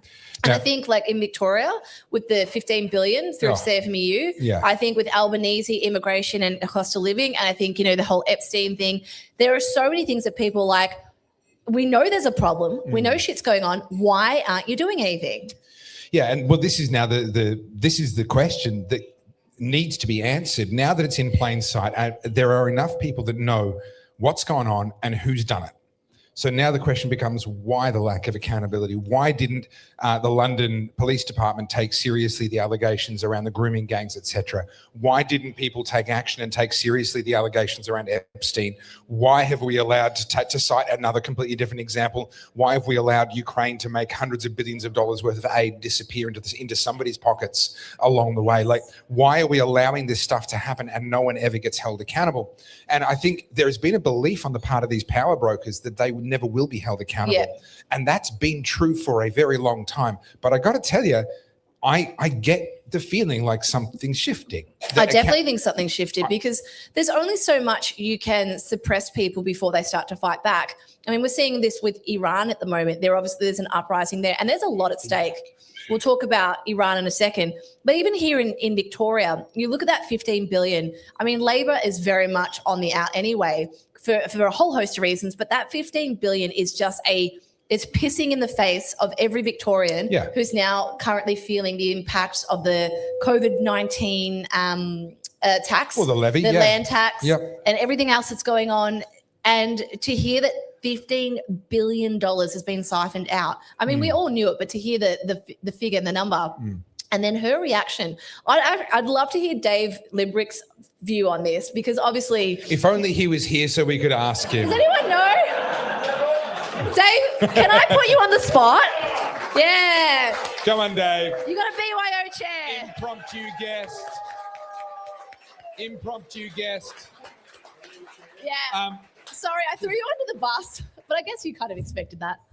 It is the Oddcast. You do not know. We do not know what's going to happen when we start a show. Does it not I had say no idea I was gonna where be we're doing this. going? We don't need plans. Yes, we do not need plans. Our plans make themselves up as we go along. All right. Do you have a question, or are we just going to have a mouthful of 1 food? minute. Can we all just stare at Carly, please, as uncomfortably as possible? I don't know what I just ate, but it was delicious. Who's watching this, by the way? Isn't everyone here? There's so many people here. Oh, I'm we've wondering rented a who's. crowd. Yeah. We've rented a crowd. No, I Some will have Chinese you. I will bots. have you know, we regularly have over 1,000 people watching live on a Monday night. Oh. I don't didn't know say how many right people- now. Yeah, I don't know how many people are watching on a Saturday afternoon. 4. but I would imagine it's not a small number. I thought they're all here. Yeah, People like us, David. They it's do. weird. I've never had that before in my life. No, neither have I. But okay, so I know you don't necessarily work closely with Jacinta Allen, and there's obviously some things you can't tell us, so you can tell me to shut up. But Can I? are there any little birdies that are whispering about what's going on with this 15 billion? Because to me, I see it vocally from people out in the electorate. They've had a gutful. Are people in the Labor Party talking about this like, holy shit? Well, yes. Okay. Firstly, the 15 billion, like one thing I agree with Labor on is it's a rough figure and no one actually knows what the number is, whether it's 1 billion, whether it's 30 billion. But I think we can all agree that it's a big number. Yeah. And Anything Labor, over $1 billion kind of. Labor sort of arguing what the quantum is sort of a bit stupid. But look, everyone knows that there's been some dark stuff going on in the construction industry and money's being siphoned off. And I spoke about this in Parliament last week. There was actually a motion to push for a Royal Commission. And I think the thing that people aren't really focusing on, they're saying, oh, this corruption and stuff. They're not really focusing on the root causes, the incentives for corruption that are actually direct results of the policies brought in by the government. Yeah. And, I've spoken forever about the tobacco wars and what's been going on there. It's a direct result of government policy. Not so many people think about the construction industry and what's been going on there. And the big vector that they've been getting involved in is through procurement policies of the government. And one of the bills that passed in the last term of Parliament, and the government squirmed a lot when I spoke about this because I think they understand that this is exactly what's going on. They passed a bill called the Gender Equality Act. Sounds great, right? We want to get more women in work, right? And so what they did as part of that is we need strippers, obviously. Yeah, well, I'm getting to that. So as part of the procurement policy for the government, if you want to get a government contract, your business needs to have this gender equality action plan and all this sort of stuff. And they do the same thing for other groups like Aboriginal workers and this sort of thing. And it sounds great in principle, right? But what's actually happened is you end up with these labour hire companies that supply your diversity requirements and they're corrupt. And so what's been happening is you get these companies that supply, whatever you might need, whether it's women or whatever, to fulfill your requirements. And it's because it's so corrupt, you end up in these situations where people get employed and they're on ghost shifts, or you end up with strippers on site. And then if anyone speaks up, like, there was a case that was reported a while ago where an organised crime gangster was appointed as a health and safety rep in the union. And what wasn't that? And one of the women complained because, like, naively, she thought, well, there's something bad going on here. Wasn't an actual murderer hired at some point? He was a convicted murderer? Well, there's probably been a few. But yeah, she went and complained to her health and safety rep, thinking that the union would help her, and she got beaten up. It's horrific. It's absolutely horrific what's been going on. But it's gotten so bad in Victoria now that not only is the taxpayer money being siphoned off in these sites, but they're actually using them, as was reported recently, as new sales channels. So you don't just siphon off the taxpayer money. You can, like, sell illegal tobacco and drugs and vapes and all that sort of stuff on site. So, like, I think it's called wild. vertical integration in the business. It's vertical world. integration. Yeah, that's right. exactly what it is. Yeah, they're just slowly taking over more and more of the supply chain. Yeah. The 15 billion aside, we've also had the case recently where millions of dollars was siphoned off by a Swiss company. Yes. So, I mean, this is not just the CFMEU. This is, I dare say, that's the tip of the iceberg. Would that be fair? Yeah, and a lot of focus has been on the unions and the workers, but I think the companies here have got a lot to answer for as well, because ultimately they're the ones managing these sites and responsible for it. And if they're letting it get out of control, and I think we're going to see a bit more of that, and certainly I'll be doing my part to get eyes on that. But I think that there's a lot more going on with these companies as well. That's pretty shady stuff. So when I asked you before about Labor, are they worried? Are there murmurs about Jacinda Allen going through all the way to the election, or is it sort of they're doubling down on this rhetoric? Because I've got a video. We'll just play this really quickly. Where is it? Where she's clearly rattled. So sorry, go through my 4,000 tabs. All right. Let's play this. Days of unrelenting pressure over Victoria's corruption crisis have taken a toll on the Premier. Jacinda Allen angrily threatened to end a media conference while her police ministers accused the barrister who started the scandal of making things up. State political reporter Heidi Murphy. After days of fiery media conferences, the tension has boiled over. For this press conference to continue, I ask that you retract that last observation. Furious at being accused of looking disinterested. No. I think because I'm not going to stand here and be accused of something I haven't done. The Premier clearly fed up. This is an incredibly serious matter that I'm working incredibly hard on. Though pressed on how hard she's working to check if taxpayer dollars have ended up with organised crime. Are you checking on the money? Who is checking on taxpayer dollars? We have. Administrators not. No, police are not. Who is? Heidi, I don't agree with that characterisation. Minutes earlier, her police minister was doubling down on his attacks on the corruption investigator who started it all, with talk of $15 billion ripped off through CFMEU misconduct and criminal links. People are pretty thin-skinned and want to make partisan attacks when their homework is questioned. Accusing Jeffrey Watson of colourful stories. I'm not running down every borough that he's making things up. Labor also battling on another front with a Greens push to strengthen IBAC. So obviously that failed. Well, there was some that didn't fail. There was something really interesting and curious that happened on Thursday night in Parliament. So there was a bill going through Parliament. It was actually not very controversial and no one really opposed it. But there was two parties that put in amendments to that bill. One of them was the Libertarian Party. The media didn't report on that, funnily enough. But one of the amendments was to give a whole bunch of new powers to IBAC. Now, giving a whole bunch of new powers to IBAC without consulting IBAC and figuring out how much it's going to cost them within 48 hours notice is probably not a great idea. But it turns out that the Greens had the numbers on this to defeat the government. And so what the government did is they pulled the bill. Now, the thing that they didn't report on was there was another amendment which I put forward, which was another amendment the government didn't want to vote on, which we discovered it had been brought to my attention that registered sex offenders are able to work in the sex industry and actually are working in the sex industry. And we brought forward an amendment to stop that, and the government didn't want to support it. They don't see it as urgent an issue as I do, but I think they're worried about that as well. And so the government just pulled the bill and they adjourned it, and we don't know what's going to happen. It might come back in a few weeks. So, we're running a campaign on that now. I mean, people with a history of financial crimes working as accountants doesn't seem like a problem. That was exactly my argument. I said I used to work in the financial industry. Yeah, I mean, if you're convicted of finance crime, you shouldn't work in the finance industry. We've got pedophiles working in childcare. We're very inclusive around here. It's true. With that, David, I mean, I know I've had the question from a few people in the audience already today. What can we do? I mean, not just like federally, globally holding people to account, because obviously we can't do much about Epstein. But here in Victoria, for example, and what the Labor Party have done to this state over the last, 20 years, aside from elections, what else can people do? Because I know there's a lot of idle hands. Well, yeah, I mean, that's a good start. I mean, what can people do? I mean, raise your voice on issues. Like if we're talking about people exposing things, I mean, people come to my office all the time and bring me issues. And like this one was one, like they brought it to my attention and we're going to make that a bigger issue. Another thing that happened this week, people who were getting, basically they were legitimate claimants of the TAC and they were getting ripped off and stuffed around for years.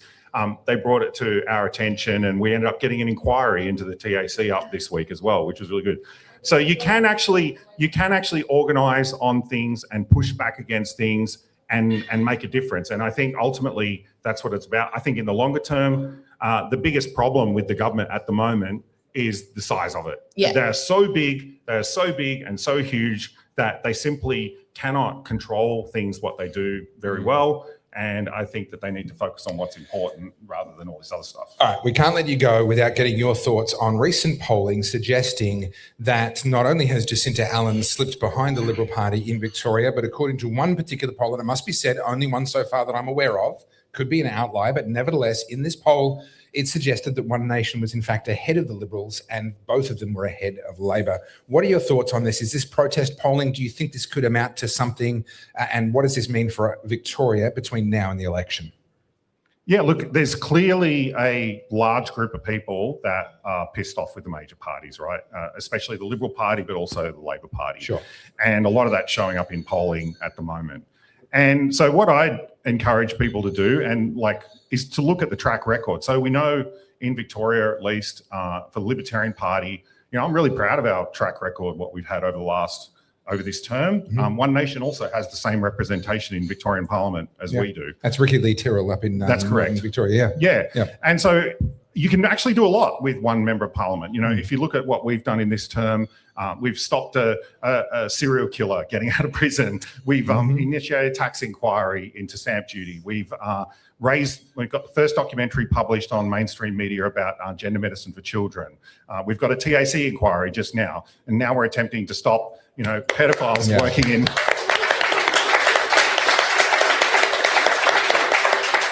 So it is possible, if you look at the track record. I'm, really proud of our track record as a party, and you can do a lot. And I'd say to people, if you can do that with one, imagine what you can do when, the numbers, the votes actually count. Because my vote doesn't count most of the time because Labor doesn't need me. Yeah. But where it does count is where I can raise things in the media and on social media. And it hurts so much for the government that they act. And that's the only time they act. Yeah, that's the only time they act. I want to ask you one more thing before you go, just in regards to, because where your office is. Now, Topher always tells me to shut up, but I think this is a big deal. Have you heard of my concept called gutter gardens? This is the new chicken in the noodle aisle, everybody. Have a drink. Dave, do you know what I'm talking about? Do I need to fill you in? No, Okay. You have to fill me in, I think. Okay. Chicken in the Noodle Aisle is a book I'm writing. It's all about modern apathy. And the second chapter of this, the first one, just so you know, Chicken in the Noodle Aisle was, I literally walked past the noodle section in Coles or Woolies, and there was a packet of chicken tenderloins just sitting there. And it's a metaphor for how we just walk past things and just don't care. The second chapter is all about gutter gardens. And this is inspired by the freeway near where I am and also the Nepean. And the very established trees that now have tenure, they're so big that they should be probably paying rates at this point. And the Nepean Highway outside your office, the weeds are about this tall. And we now have gum trees about yay big growing out of the fencing. Yeah. What do you think about this? It's a sign of decay, Yeah. right? And I think it's emblematic of things that are happening across the state. And like a lot of people make a big deal about the median strip and you think, well, who cares? Like it's just a bit of grass or whatever. But it's emblematic of like how much we care about things and how much, the government cares about things. Yeah. When you see the amount of money that they piss away on nonsense and yet they can't mow the bloody median Can't do the strip. Like basics. it just makes you mad, right? And this is what I think like government has to like focus on the essential stuff, roads, health, schools, this sort of thing, and all this other stuff that they're doing. They need to cut it back because like that's the problem. But yeah, it's a sign of decay and it's not cool. No. All right, Carly, you win. If David Limbrick's on your side, I guess you win. I can't really put my arms up, but yay. Thank you so All much, right, David. And thank sorry you so to put you much. on the spot like And that. yeah, thank you for being a good sport. Round of applause. So, David brought up a good point, and I have a video here from former Deputy Prime Minister John Anderson. Guys, just a reminder before we get into more videos, you're free to move around, get a drink, check out whether I'm not sure if there's any food left. Am I free to Get around. get it? No, you have to show us the next video involving John Anderson. There's a smoking balcony there for those that need to burst into flames. And so just, feel free. Don't feel like you have to stay glued to your seat. Although I know it is riveting. What's not to like? No, but I never said there was anything. All right. So, John Anderson, you've interviewed John before, haven't you? I interviewed John in London, never published it. I probably should have published you that one. probably should have. Yeah. Look, I don't know a lot about him, but he's put up a video. I like to see all these people are now getting very vocal. People like Mark Bouros speaking out. There's a what's his name? Carl Stefanovic. Yeah. Has just started a podcast. Gangbusters, yeah. Which I find really interesting because I can't remember Carl much from COVID. Is he boo? Because I remember, what's his name? The other guy. Koshi. Koshi. Okay, Koshi. yeah, I remember Koshi was like, should you invite unvaccinated to your Christmas dinner? Yeah. So guys. To be fair, I think no one would have continued working in that industry if they hadn't been like that. So anyone that was still in that industry in 2022 was one of them. Yeah. So Carl's now talking up, which is, I haven't listened to a single episode, but I think he's just doing it for clicks because he's getting people in there for clicks, right? Yeah. So, 100%. He's trying to be a good luck to him. Podcast bro. Yeah. Yeah, you've got Big Chalky, Two Worlds Collide. Yeah, he's had a Pauline. few of them, yeah. All right, so I'm going to play you this clip by John Anderson. I'll just restart it so it plays properly. All right. To number one in. Ooh. Hello? Just make sure it's on. Hang on. 1 minute, guys. Just it looks like it's not playing. It's frozen. I don't know why. 1 minute. Do I need to comment on the brand of computer that you're using? It's the hotspot. Or It's would that clearly be not me me. trying to start something?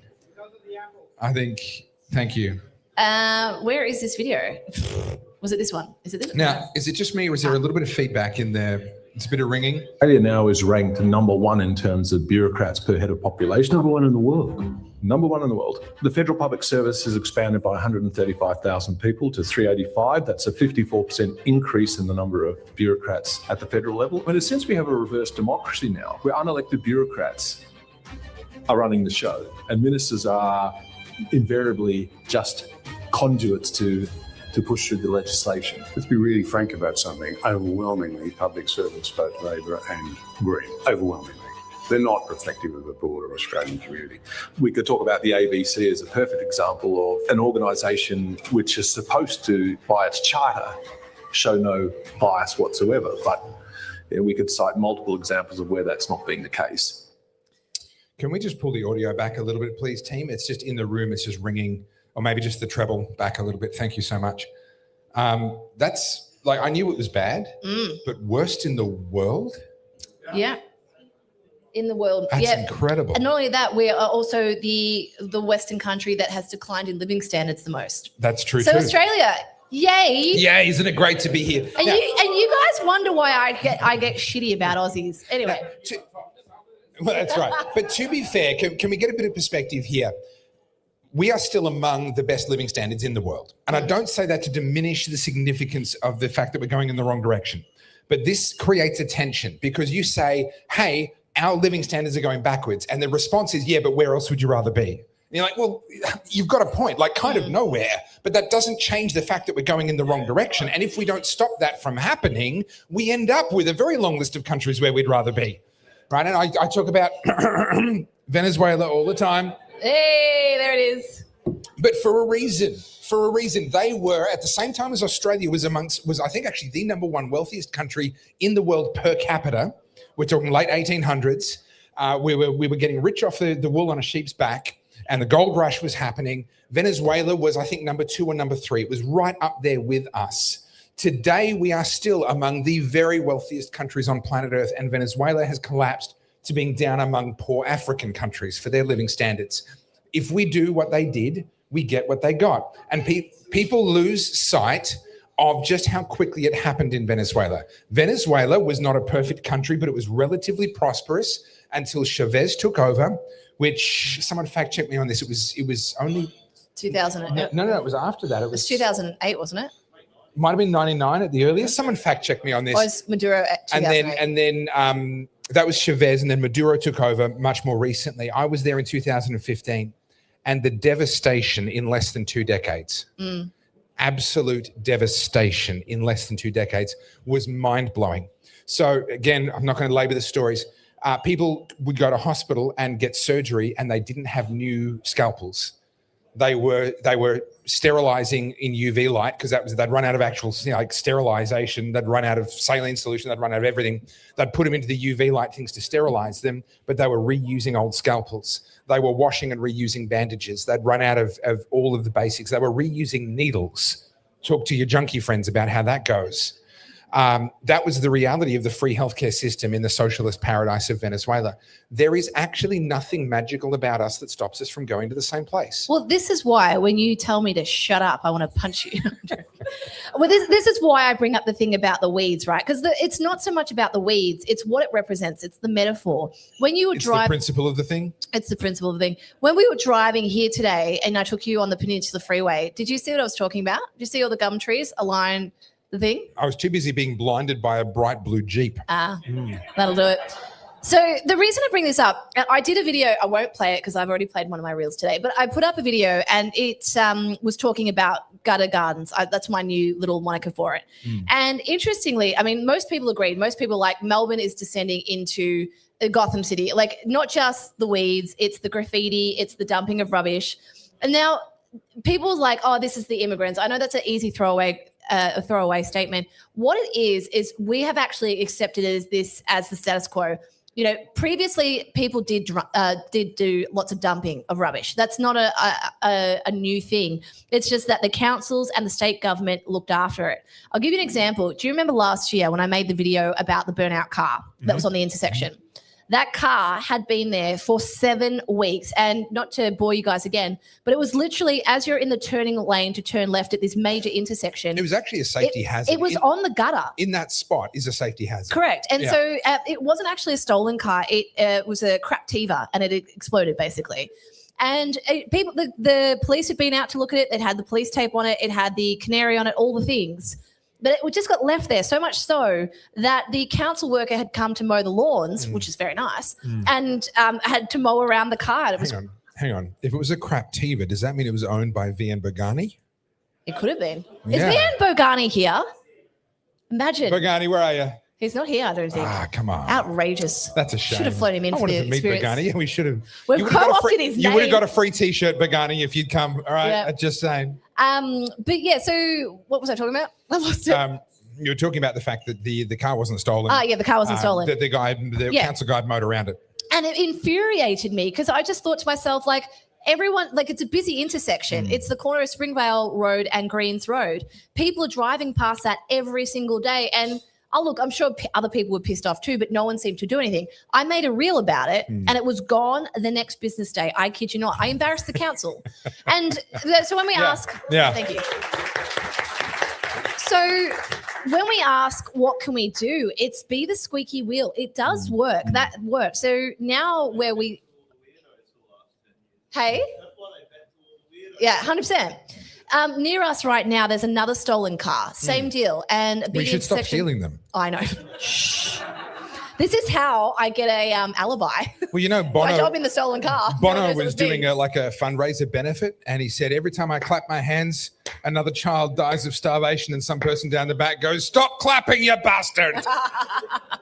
But yeah, so when I talk about gutter gardens and things like that, or chicken in the noodle aisle, not you guys, because you guys are perfect, obviously, and you guys watching at home, but how many people walk past rubbish on the road or illegally dump themselves or just go, it's okay, it's only a little bit, it's not that bad, until one day we all look around and go, hang on, why does the Yarra now look like the Ganges? So I brought this up last week because, we talked about an incident that happened about 6 months ago where... Before you go there, I want to go back to the video we just watched with the number of bureaucrats before we move on too far from that. So put a mental pin in that. I don't want you to lose your place. In our hospitals right now, I believe the number is there is one administrative staff member for every 2 frontline actual care providers, doctors, nurses, orderlies, etc. So for every person that you see, there's a half a person that you never see that never sees a patient for any reason. They're doing paperwork. Now, to give you some idea, the average in developed OECD countries is less than 1 to 5.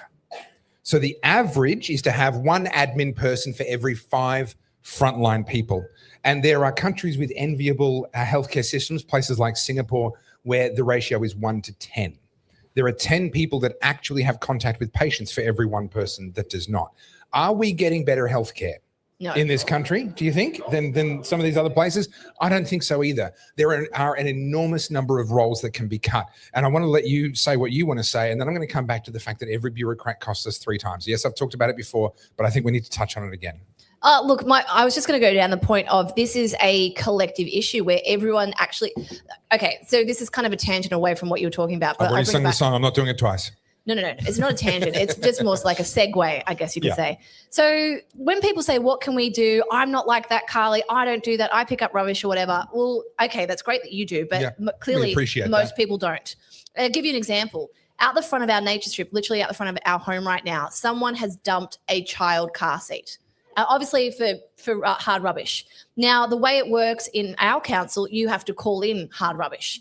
It's 1 child seat, yay big, and it's sitting next to the gum tree that's in our nature strip. Now, it's our problem. So this person wanted to get rid of it, and rather than then going to the tip or putting it in their bin or whatever, it's now mine and Gareth's problem. Did they remove the baby first? No, we took that. We ate it. Okay, right. Yeah, we were down on protein that day. Yeah, okay, yeah. All right. That was taken care of. But yeah, so that's... Well, that got dark. We are never more than 3 seconds away from a dead baby joke on the Oddcast. I just want you to know. I do have another one of those later. But yeah, so, I mean, that's one incident. And I know people, I always get accused of being a Karen, but those incidents aren't small. They're very common. And you just have to go and look at everyone who's dumping rubbish. You see a renter moves out, there's a couch and a fridge out the front, and it sits there for 2 weeks until someone else calls up the council. So it's always until my father-in-law drives past, because that thing is in the back of his car straight away. Yeah, that's fair. But yeah, so when we look at this, when we look at whether it's the overgrown weeds, the rubbish dumping, everyone's looking for someone else to blame, and very few people want to take on the ownership of I will figure it out. Yeah. So yes, that the kid's car seat is a massive pain in the ass. But it's now my responsibility. And rather than leaving it on the nature strip and going, I will take care of it. I will take it to the tip. It's not my responsibility. No, I shouldn't have to pay for it, but I will. And I think that's the obligation on most of us. It's not that you want to do it or you should have to do it, but at some point, one of us has to step up and go, well, we have to work together, right? It's constantly looking for someone else to step in. Why isn't the government doing it? If you look at the comments on my reel, the government needs to do something. I agree, but I guarantee nearly everyone in this room has a whippersnipper or a mower or a shovel. We could do something. I know we're not allowed to. Don't worry. I know that. But what I'm saying is there does get to a point where if we're going to wait for these bureaucrats to sort it out, it will never happen. There has to be some pushback. And don't you preach civil disobedience? We are going to start a GoFundMe. Because no, not with me, not. Carly's speech has tugged on my heartstrings. I think that little clip should go viral. Maybe 40 million views would be a good amount. No. We'll start a GoFundMe to fund her. For those that don't know the history, this is the hell that she was put through during COVID. All right, that joke is clearly not landing. We're moving on. Speaking of jokes not landing, we're going to get to my stand-up very, very soon. So I do recommend you... I do need a toilet break, so that'd be great. Well, you recharge your glasses. What, you're going to miss my stand-up? Oh, dear.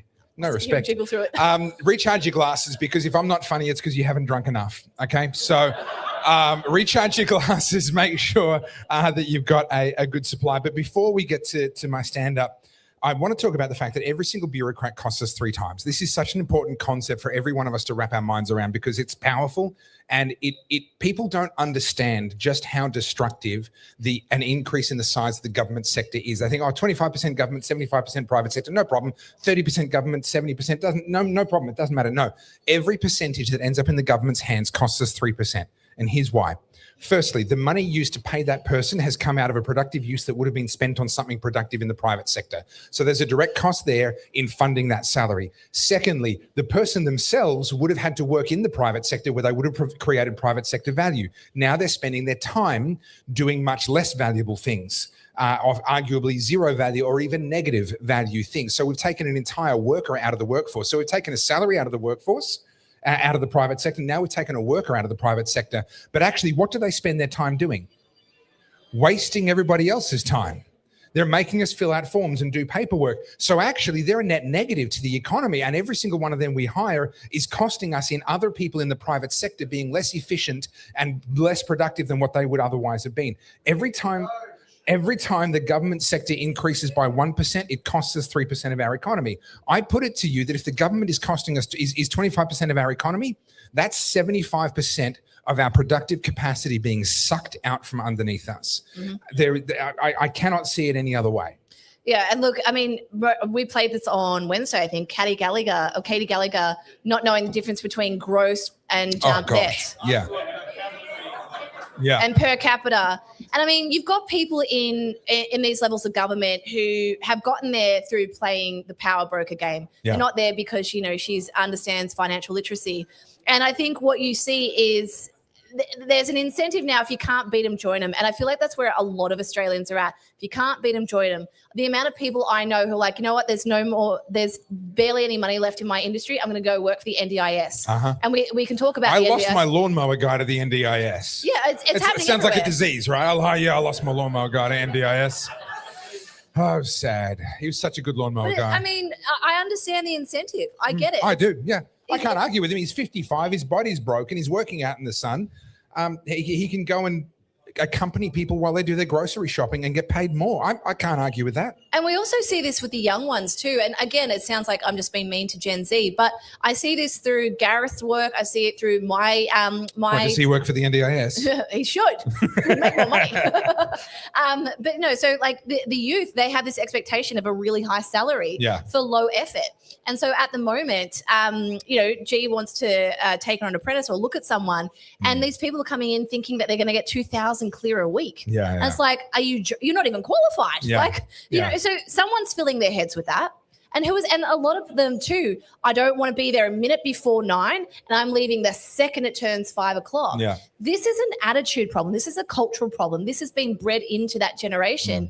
And I really wonder about the productivity of the country once they all come to maturity as well. Well, on that happy note, should we transition? Sorry, not loaded term. Can we segue perhaps into my little stand-up thing, We which can. I'm so nervous about, but looking forward to it. It's going to be good. It's going to be amazing, everybody. And then give us a run through. What topics haven't we covered yet? What have we got left to go? Because we kind of need to start heading towards the finish line. I did have a really dark one that I thought was worth talking about. Can we save it for like when we don't have a live audience and just like not depress everybody? All right, fine. Okay, we're going to talk about Iran. There's a bit going on in Iran. That's not dark. It's dark on the other side of the planet. It doesn't feel as dark to me. We can talk about how the mainstream media is starting to sledge One Nation and setting so everyone the up for Australian that. headline, all of that. Yes, actually, Yeah. we can't not talk about One Nation today. I think we're probably agreed on that. Support them or not, I think their rise is significant. I've got a clip. This probably doesn't need to be a whole segment, but I've got Anthony Albanese saying that he'd rather go to public schools because the kids aren't far-right extremists. So apparently, all of our private, he's really got a chip on his shoulder about growing up poor, doesn't he? Oh, yeah. But that's all he's got. Yeah, that's if all you he's take got. that away from him, all of a sudden, he's an inarticulate, slow-thinking socialist who he's a post turtle. You're familiar with a post turtle? If you ever see a fence post with a turtle on top, You don't know how he got there, but you know he didn't do it by himself, right? That's Anthony Albanese, right? He's a post turtle. And if you take away the sob story, that's all he is. That's all he's got. When I hear people like him talk, I just can't help but think you've never grown up, right? Yeah. We know he talks about being the But that's single socialism. mother. Socialism is infantilism. 100%. And so the way he talks about private school kids as if they're don't mind the generalizing, Yeah. just blanketing them He all. talks about private school kids the way that Turnbull talked about public school kids. Yeah. You know? But yeah, so I thought that was interesting. I won't play the clip, but he's saying the quiet part out loud. And they talk about, I played a clip on Wednesday, I think it was, where he's talking about how divided everyone is and we need to not have division. And then meanwhile, he's basically categorizing kids as far-right extremists if their parents pay for a private education. Yeah. All right, so let's come back. We're going to talk. Maybe we'll touch on Iran briefly. We'll finish on One Nation. I think that's kind of a good story. I had a story about women losing their AI boyfriends. Was that interesting? That made everyone laugh. Man, if even the AI is breaking up with you, you've got problems. Anyway, go make people laugh. Like, is that not a message? Like, far out. All right, how are you guys doing, Ben? You ready for me to stand up? I'll get off the stage. You're gonna embarrass do yourself thing. without me. I'm gonna go embarrass myself. All right.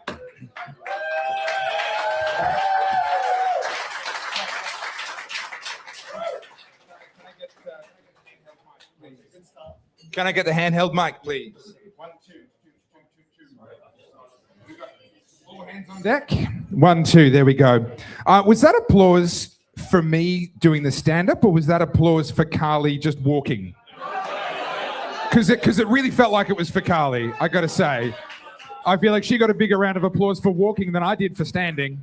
I've always wanted to do stand-up comedy, and to be honest, for most of my life, I've been halfway there. I could stand up from when I was about 2.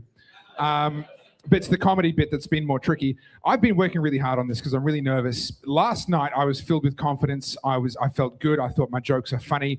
Now that I'm standing here and my mother-in-law is just down the back of the room there, I'm not so sure that my jokes are as funny as what I thought they were going to be. But I guess we'll find out together. Ladies, can we just clear something up, please? You cannot simultaneously complain that men only want one thing and also that men don't communicate. Because if we didn't communicate, how come you know about the thing? Right? We have communicated over and over and over and over again. The problem is, ladies, you think that we're a lot more complicated. Lovely to see you. Lovely shirt. Lovely shirt. You think we're a lot more complicated. You think there's more than one thing. There isn't. There really is actually just one thing. But I understand the confusion because, ladies, you are complicated. God made women complicated and men smart. God made men simple. And ladies, if you need me to finish that sentence, you're kind of proving my point, okay? I want to start a business in relationship support. It'd be like a tech support company, like the IT crowd. You've heard of the IT crowd, right? They pick up the phone and say, have you tried turning it off and turning it on again, right? But my company would be slightly different. I'd say, have you tried turning it on and jerking it off again, right? Because that will fix 80% of your relationship problems instantly, okay? Simple fix for absolutely everything. Ladies, you treat the one thing like it's a chore, like it's a thing you have to do. Ladies, this is a cheat code. This is life on easy. Did you ever have cheat codes like arcade machines in 7-Eleven, in the fish and chip shop, Street Fighter? You had the little controls. You do the cheat codes to get the extra bonuses, like left, A, up, down, B, right. Complicated cheat codes you had. Ladies, your cheat code is up, down, up, down, up, down, up, down. Life on easy mode with one cheat code. I don't understand how this is a problem. See, if you just use the cheat code, we will put up with your crazy. And we've all got crazy. Men too. Men, we're not exempt. We are not exempt from the crazy. Ladies, I want to let you in on something. I'm not all being one-sided here. I want to let you in on just how crazy us blokes really are. Every single bloke in here, without exception, if he was being honest with you, believes that he's capable of running into a burning building, like classic burning building, multi-story burning building, cries for help. Okay, every single bloke in here thinks that he'd be the one to run in there and save the pussy, the kitten.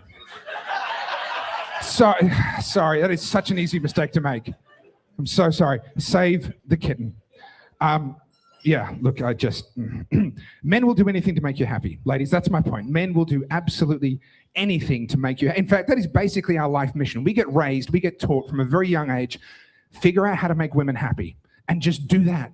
We would literally die. We would give our lives to make women happy. And in fact, I'm fairly sure that's why we have such a big problem with male suicide.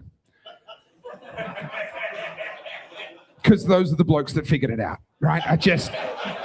Listen, I'm not having a go. Ladies, you should actually be really proud of your achievements, because I don't think you get enough credit. I think so much happens in the world. Women do so many incredible things, and they just don't get the credit they deserve. Take murder, for example. Everyone believes that men do most of the murdering, right? We've all heard the stats, the murders, it's always the men.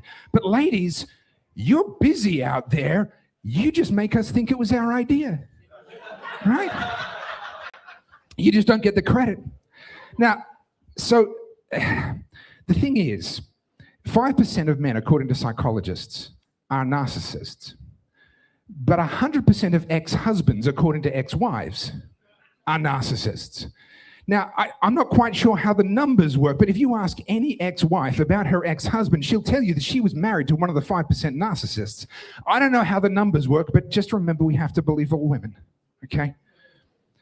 So they get around. But my point is, women, you don't get any credit. And look, if you doubt me, think about Eva Braun, right? Hitler's wife. She achieved in one night what every Allied sniper put together could not do. But who got the credit? The man. Everyone gives him the credit. Can you imagine if Hitler had blown his brains out after one night of a gay marriage? They would still be taking the credit for that to this day. You'd show up to the Mardi Gras, the march would be going down the main street, there'd be like people in gimp suits and people crawling with muzzles on, all kinds of weird stuff going on, and the sign across the front would say, yes, we know, but remember, we killed Hitler. Okay? They would still be taking credit, but it was a woman. No credit. It's tough out there. I get it. I understand why you're angry and you're marching with your little kitten hats on your heads. I understand. I get it. You're angry. The CFMEU is a big story breaking in Victoria at the moment. You know, have you seen the video? We actually have video of the last CFMEU meeting that was held by John Setka, where he had the huge win. Like Daniel Andrews capitulated and he got everything and he gathered everyone around. He said, boys, come in. We've won. We've won. It's a total victory. We've got the best deal in history. From today, you're all going to be paid $250,000. And they all start cheering. He said, well, that's not the end of it. From today, every CFMEU work site will have beer on tap and strippers with cocaine. The CFMEU members go nuts. From today, every single CFMEU member will be given a Ford Ranger, and a hand shoots up in the back. Is it a Ranger Raptor? Yes, I'm not an idiot, it's a Ranger Raptor. The crowd goes nuts. They're all super excited. New cars, more pay, strippers and cocaine. Couldn't possibly get any better. And John Setka says, and the best part of it is this, you won't have to work at all except for 2 hours on a Tuesday morning. That's it. That's all you'll have to do. Stone cold silence. The room went until a hand went up in the back. John, we're going to have to work for 2 hours every Tuesday. My point is, you can't please some people. And you know what? I watched that video and I remembered actually when God created women. And he gathered them around. He said, ladies, I've got great news. You've won. This is the best deal in history. This is the best deal in history. Ladies, you will never have to pay for your own drinks, your own dates, or even for your own children. The ladies go crazy. They go absolutely nuts, absolutely wild. Ladies, you will never have to open a jar in your entire life. They're high-fiving, they're hugging. The euphoria is beginning to kick in. Ladies, men will work 10-hour days with a broken body for 50 years just to pay for the things that you want to buy. Oh, they go crazy. The euphoria. Think of the handbags, they say. Ladies, if there's a bump in the night, you can send him out to find out what it is. Tears, just tears streaming down the face at this point. It's, ladies, if there's a war, the men will go and fight and die, and everyone will feel sorry for you. Oh, at this point, they're falling over from sheer ecstasy. And God says, ladies, the best part is this. You don't have to do anything to get all of that. All you have to do is the one thing. That's it. There's just the one thing. Deathly silence. And a hand goes up at the back and the lady says, how many times do we have to do the one thing? Is it like a one-time deal? Is that it? And God says, no, it's like regular, like a couple of times a week, every day if you want it. But listen, could you just once a week for all of that? Honestly, this is the deal of the set. For all of that, once a week.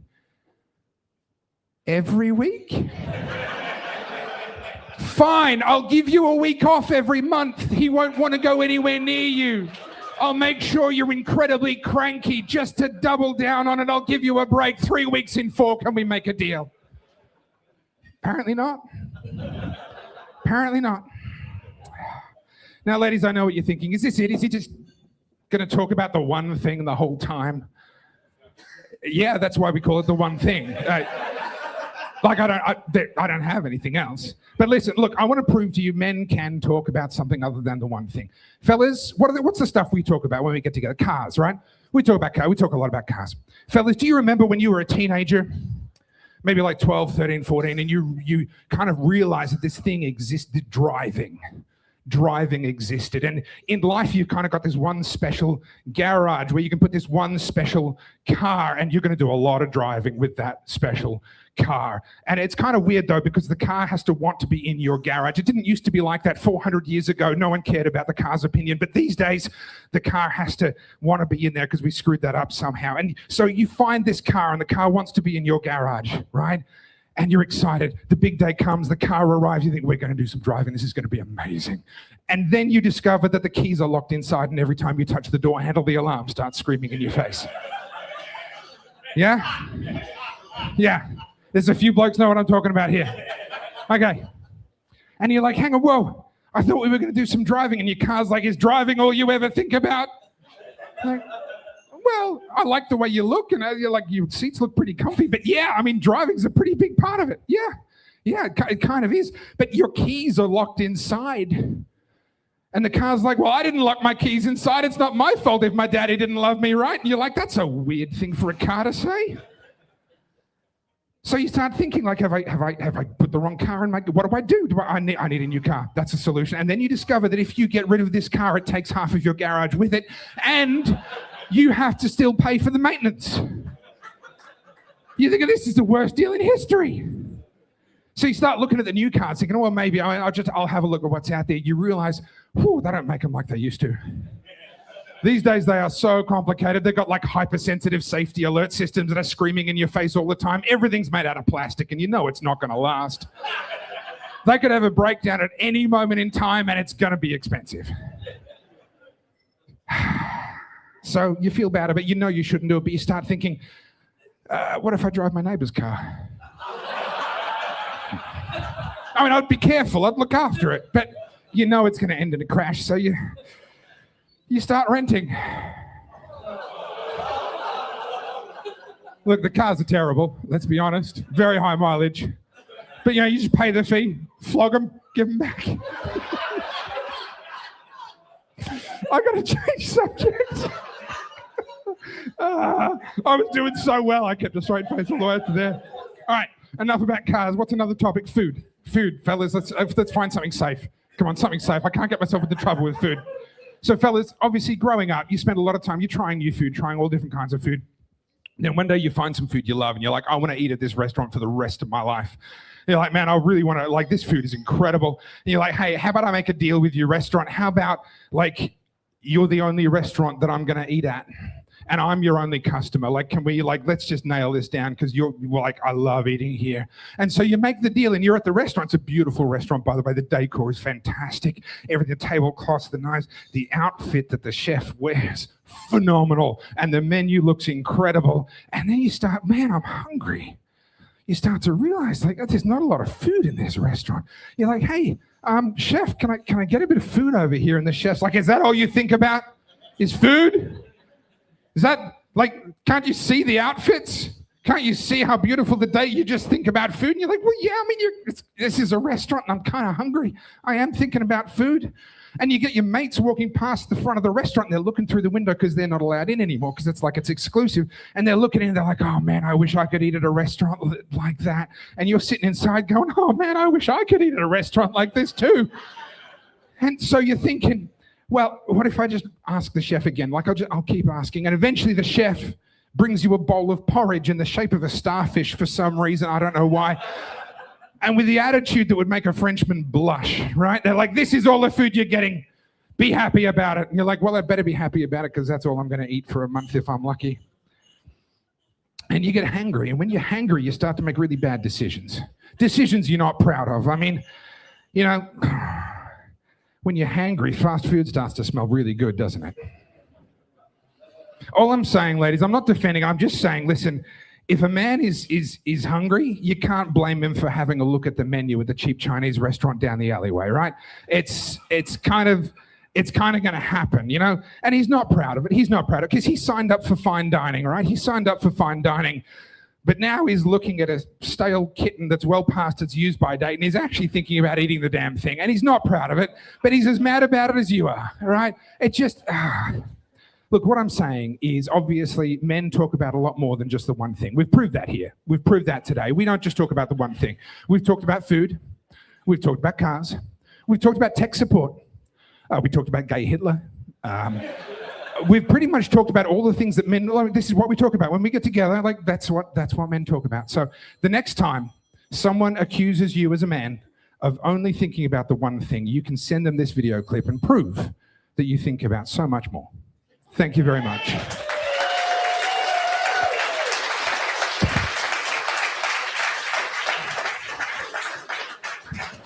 I think Carly's done a runner. Carly's done a runner. She's like, we are getting cancelled for sure. How did you feel? It felt all right. I don't know. Was he funny? Hey. I got a couple of good laughs. Don't tell him that. That means there's going to be an encore. Yeah, well.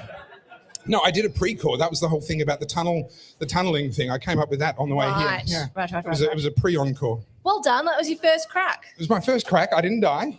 I'm literally like, it's actually terrifying standing up in front of a group and saying, hey, I'm going to be funny. Like that is like, I've spoken in front of crowds. I've done all kinds of things. I'm literally, you can see my fingers. I'm literally shaking. I thought that, no, I won't say. Yeah. I was just talking to a couple of our audience members and I had something that just got brought up by Andrew. You've got kids at school now. Your kids at private or public school? I can't even tell you because my wife organised it. I think it's it's technically private because it's a Christian school. It's a very small Christian school, but it's not expensive. Okay. So there's a program, I just learnt this in, I don't have kids obviously, that's been mandated in all public schools, all Christian schools, and it's called Respectful Relationships. Who's got kids at school, in a public school at the moment? Yeah. Have you guys heard of Respectful Relationships? This has been around for a little while. Okay, so this is mandated, and Andrew was just saying that his 6-year-old came home and he said, hey, he said something about being a boy to him. He's like, you can't call me that. And it's like, what are you talking about? And they sit down, they have a chat, and they said at school they told them that humans aren't jam. They don't have labels. So we don't call people boys or girls. And apparently by the time they're in grade 2, 3, and 4, they're already talking about pronouns and genders. Yep. So this is like indoctrination. And then interestingly, I don't want to throw Andrew under the bus, but he rang up some Islamic schools. And funnily enough, it's not mandated in the Islamic schools, just in the Christian ones and the public schools. Yeah. I can't imagine that the sheikhs and the imams and all the Islamic leaders would take too kindly to that. This gets so much wilder than most Australians would believe. We have a thing called normalcy bias. We all do. And when we put our kids in school, we default to assuming that it's going to be like what we experienced in school, unless evidence convinces us otherwise, right? Our default position is what they get is going to be similar to what I got. No. What your kids are getting now, what your grandkids are getting now is nothing like what you got. And it gets so wild that up where I've moved to, I've spoken in person to this individual student. This story, I'm convinced, is absolutely true, and it rippled through the community in other ways as well. I'm convinced this is true. That a year 12 student goes into the ladies' bathrooms at school and opens a stall, and there is kitty litter inside of a tray. Okay, I've spoken to the person who swears black and blue that she saw this with her own eyes. Yeah. And she completely flipped out, stormed off the school swearing at the teachers and staff for how ridiculous it was, and she got herself suspended for a few days and it all became a bit of a fracas. Bottom line was they had some students who insisted that they were cats and insisted that they would not respond unless you said their name and finished with meow, and would not answer a question unless you finished the question with meow. And the teachers and the faculty facilitated it. They played along. They didn't want to have a fight. They didn't want the negative publicity that they were, I don't know what they thought was going to happen.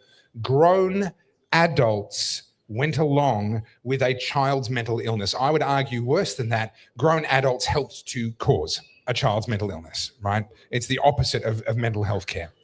And it got to the point that, yes, they were putting kitty litter into the Can I ask, ladies' bathrooms. like this sounds like I'm not taking it seriously. I am, but are they meant to use it? I don't know. And because at the time it did not appear to have been used, and obviously that's a bit of a weird question to be asking like a 17-year-old kid. So I didn't quite go there, but I don't know. But the fact that it was insisted upon and then acted upon, right? On what planet? On what planet are we allowing this to happen inside our schools? I'm sorry, I'm going to say this. I am convinced this is a form of child abuse. It is. This is allowing them to indulge their delusions. I mean, there's always going to be a couple of people who do have bona fide gender issues and all that sort of stuff, and they should be treated with delicately. And I don't know enough about it to say how you should treat it. But bringing these ideas into the classroom where people are meant to be learning literacy, basic arithmetic. Yep. I mean, I've already said this about my education. I did go to a private school, and at my private school, we went and did things that I felt like had no tangibility outside of the school, and you were expected to know them. Like even in my year 12 exams, what did I do? I did chemistry, methods, art, graphics, English, and something else. And I remember the questions, and they were so ungrounded in reality. They were really abstract things, and about to go out into adulthood, you're talking about things that don't actually have any rationale for real world applications. And now, not only like that was when was I in high school? Like 20 something years ago. God, I'm old. Don't say it.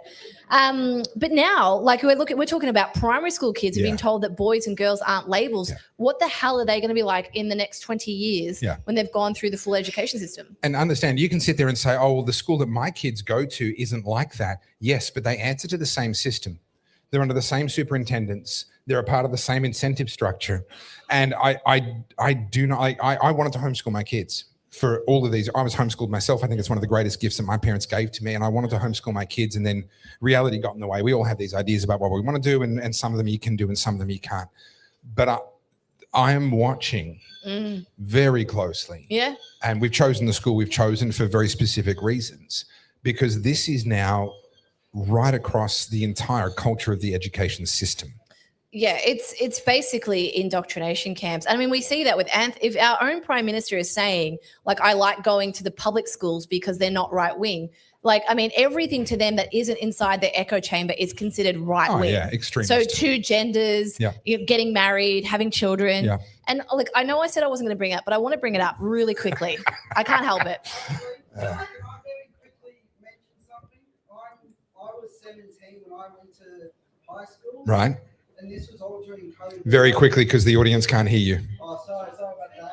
But very quickly, I've just got to say that during COVID and all that bullshit, one class that we had, I had a teacher that gave us a spreadsheet having to write down why Dan Andrews was a good leader. Yeah, wow. Why Trump was bad and all. Oh, Jesus Christ. Yeah, so it's all indoctrination. For those who didn't hear that, it was during COVID, he had to start a spreadsheet and write down list reasons why Daniel Andrews was a good person and Trump wasn't. I mean, I'm sorry, but like as a parent, like if you're not making noise about this, then you've got yourself to blame. Like I can remember now, this is a very quick story, but I got punched in the face in year 8 by a boy. Your face was busy. You got punched by a house. Right. You got punched by a boy. It's almost like, no, I won't say it. So it's an interesting story, right? So we were in PE, and you know those big, thick gymnastic mats? This kid wouldn't get off it. It was my turn to do somersaults or whatever. And so what I did is I lifted up one edge, and rather than like, I don't know, I was trying to flick him off or something. It was very heavy. It folded in half on top of him. And then all of his mates ran and jumped on top of it because he was sandwiched in there. Now, obviously, he panicked because he felt like he was suffocating. And this is all in the space of like 5 seconds, by the way. Anyway, we lifted off him, and he comes up and he winds up his arm and just square punches me point blank in the face, like right in the left eye. And like, who's been punched in the face before? That is more people than I expected. I like our audience. Who deserved to be punched in the face at the time? Yeah, all right. It really freaking hurts being punched in the face. It hurts the hand as well. I've been on both sides. And I remember like just sort of sitting there going, oh my God. And it was in PE. And I think my teacher at the time, just playing devil's advocate, just didn't know what to do and was like, all right, you two separate, like whatever. And obviously as the day goes on, I'm getting a shiner, like I'm talking proper closed over eye. And so all the teachers are like, oh shit. Now, my father is rather intimidating. And my auntie was also a school teacher, not at this school, but everyone kind of knew her. It's a small enough area. And I think there was a discussion there that like, we have to do something because this might cause trouble. Anyway, nothing was done. So nothing got said. I went home that night. You can imagine my parents, right? My dad is a 6'4" Scandinavian monster. The next morning, we get in the car, and like my parents are pretty scary when they're angry. We're in the car and it's quiet. When it's quiet, you just know shit's about to go down, right? We're in the car and I'm mortified. Like I didn't want to go to school. It really fucking hurts. And I'm in the back of the car. And my parents drag me into, so the way our school was, there's a big open quadrangle. And it's like everyone saw, Peter Soderstrom's got this big V8 GT. You can hear him coming. And he's 6'4". He gets out of the car and it's just like, oh, fuck, this is a spectacle. And we're walking through the quadrangle and you can see all the rubbernecking like, oh. Anyway, get there. Before anything even started, my dad started screaming. Like you'd think he was, like calling to bloody, I don't know what, like an ancestor from our Viking heritage. You did say he was Scandinavian, yeah. He was trying to like invoke Valhalla or something. I don't know. And every teacher, like within the vicinity, everyone was sort of like, what the fuck? And he's like, either that kid gets expelled or I'm going to punch every single one of you in the face so you know exactly how she feels. Like, right? Scary. I don't think you could do that today. But what I'm saying is, like, that was 20 years ago, and already, I'm going to play devil's advocates for the teachers because I think a lot of them are in terrible positions. There is an expectation that they do things a certain way. They want their jobs. They won't necessarily agree with it, but you've said the same about police officers. But let me touch on that and put a pin in where you are because I don't want you to lose it. But because they won't stand up to the adults above them, children are being left vulnerable beneath them. I agree. I agree. I'm sorry, teachers. But you have a responsibility. You took a responsibility. You accepted a responsibility when you took that job. And if you won't speak, you are betraying the children that you claim to care about. And so this point remains that if you're not going to be vocal, then you have to accept that we're going to be teaching our kids that they can be cats. And, I think the problem with a lot of Aussies is like they don't want to rock the boat. There's this kind of accepted idea in our culture that, don't cause a scene. How often do you hear that? Don't cause a scene. No, I'm sorry. Cause a fucking scene. Get something done. And if you're going to have a couple of people look at you like, and call you a Karen, good. Take us a compliment at this point. That's the only way we're going to win. Speaking of causing a scene, do you want to do a run then? Can we talk about the AI boyfriends? See, they want to hear about AI boyfriends. Let's get it over with. All right. Can I have the screen, guys? Laptop screen. There we go. All right. So you guys know I love my AI. This is fascinating to me. I use AI. I guess it's just the different ways that people approach technology. There's two things when it comes to new technology. Humans will figure out how to use it for war or how to fuck it. Am I right? So apparently is there anything else? Is there a third category? That's pretty much it. So people are trying to figure out how to fuck ChatGPT, and I guess you can do it like like through your brain. I don't know. Anyway, women are forming relationships with their chatbots. This is the most bizarre thing I've ever heard. So ChatGPT, for those who don't know, it has memory, so it can recall conversations that you have with it. But also, obviously, OpenAI are constantly doing new models. And when the new model comes out, basically it evaporates all the old. You have to retrain. Retrain it. And it's kind of annoying, but at the same time, if you're that reliant on AI, I'd say the problem's with you. Yeah. But apparently there is a strong contingent of women. This is not an abnormality. This is a big group of people who have formed relationships with their ChatGPT AI. And when it went from 4.0 to 5, their boyfriends got wiped out. So much so. It was a genocide. Yeah, I guess. So much so that there's now support groups, and now they're talking about how do you deal with this from a psychological point of view? The thing, yeah. Can I just say, this is your AI girlfriend without makeup. Okay, peel away the makeup, and this is what you're in love with. So, but okay, so we can all mock that, and I agree, it's funny. But at the same time, I'm like, what? I would put this squarely at the feet of feminism. You're at the point where your Abby Chatfields and the like, and your Clementine Fords have told you that men are so evil and so terrible. Women think that there's no other option but to turn to ChatGPT. But porn for women has always been centered in their imagination. True. Porn for men is centered in the visual cortex. Porn for women is centered in the imagination. Wait, whoa. Are people sexting ChatGPT? This is going off the rails. What? I was talking about boyfriends. Yeah, no, but that's literally it, right? What are you doing to me now, ChatGPT? Literally, like, no, okay, but it may not be that. But it's like, oh, but you're an amazing listener, and you really get me. That's not porn. No, but it's romance. So you read a Mills and Boon novel, read any of these, and I have actually put myself through that. And Topher has some extra. I've only read 3,000 or 4,000. Okay, it's just for purely research purposes. All right. For women, that's where the romance is. It's in the listening, it's in the understanding, it's in the validating. And that's what AI is designed to do. AI is designed to feed back to you validation, maybe some disagreement, maybe some nudging here and there. But broadly speaking, like algorithms, like social media platforms, which, let's be honest, a lot of women have fallen in love with Instagram. They are designed to validate you so that you keep coming back and you keep on wanting to consume more. That's literally what an AI chatbot does. It's literally what Mills and Boon do. You think about, like, every single soppy romance female novel has been written 10 times over already, and yet they're churning out new ones. Why? Because it keeps them coming back. They want the next one, even though it's exactly the same as the last 30 that they already read. Yeah, just they put a new person in there. Correct. Yeah, but I mean, they're basically the same. I mean, people have done research on this. Every single one of them falls into 6 very basic stereotype categories. You know, it's the vampire with the enormous penis and the double-ended tongue. Like, it's, you know. Did anyone see my reel on drag and dinosaur dick porn the other day? Come on, someone saw that? I really hope not. I put up a video basically encouraging people to read, and I was like, lay off the dinosaur dick porn.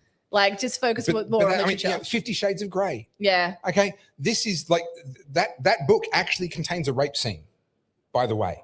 It contains a scene in which she uses the stop word and he ignores her. That meets the legal definition of rape.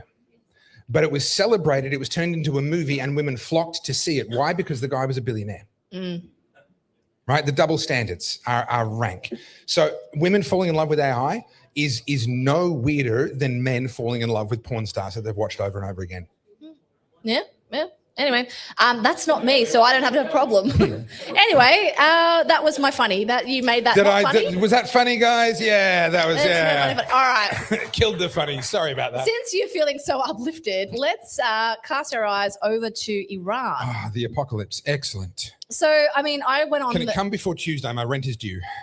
I had a bit of a rage about this whilst I was in Japan, because I'm pretty invested in Iran. I know a lot of Iranians. I've got a lot of friends who are Iranian, and I am pretty worked up about what I'm seeing. Now, obviously, I have to try and hold that together, because it could be propaganda. I don't know. I think a lot of it is obviously, we don't know. There's been an internet blackout. And I said, we know it's bad. We know it's bad. We know it's bad. We don't know how bad. How horrific. And I said to you, was it 2-3 weeks ago now? I was like, I need to see something happening. And now, thanks to Flight Radar and things like that, we can see that there is definitely action, but nothing has happened as yet. There's a couple of things we need to touch on. Very, very briefly, Trump said help is on the way. And on the basis of that, a lot of Iranians kept hitting the streets and kept on being killed. And I think that was a terrible misjudgment on the part of President Trump to give them that hope. That's my opinion on it. He would see that differently. But I think a lot of Iranians went out there thinking that there were B-2s already in the air, that there was going to be a surgical strike, that there was going to be who knows what. We've seen surgical strikes using B-2s on Iranian nuclear facilities. It wouldn't be that hard for them to sit there and think help is on its way. And I think they thought that was immediate. And weeks later, it wasn't.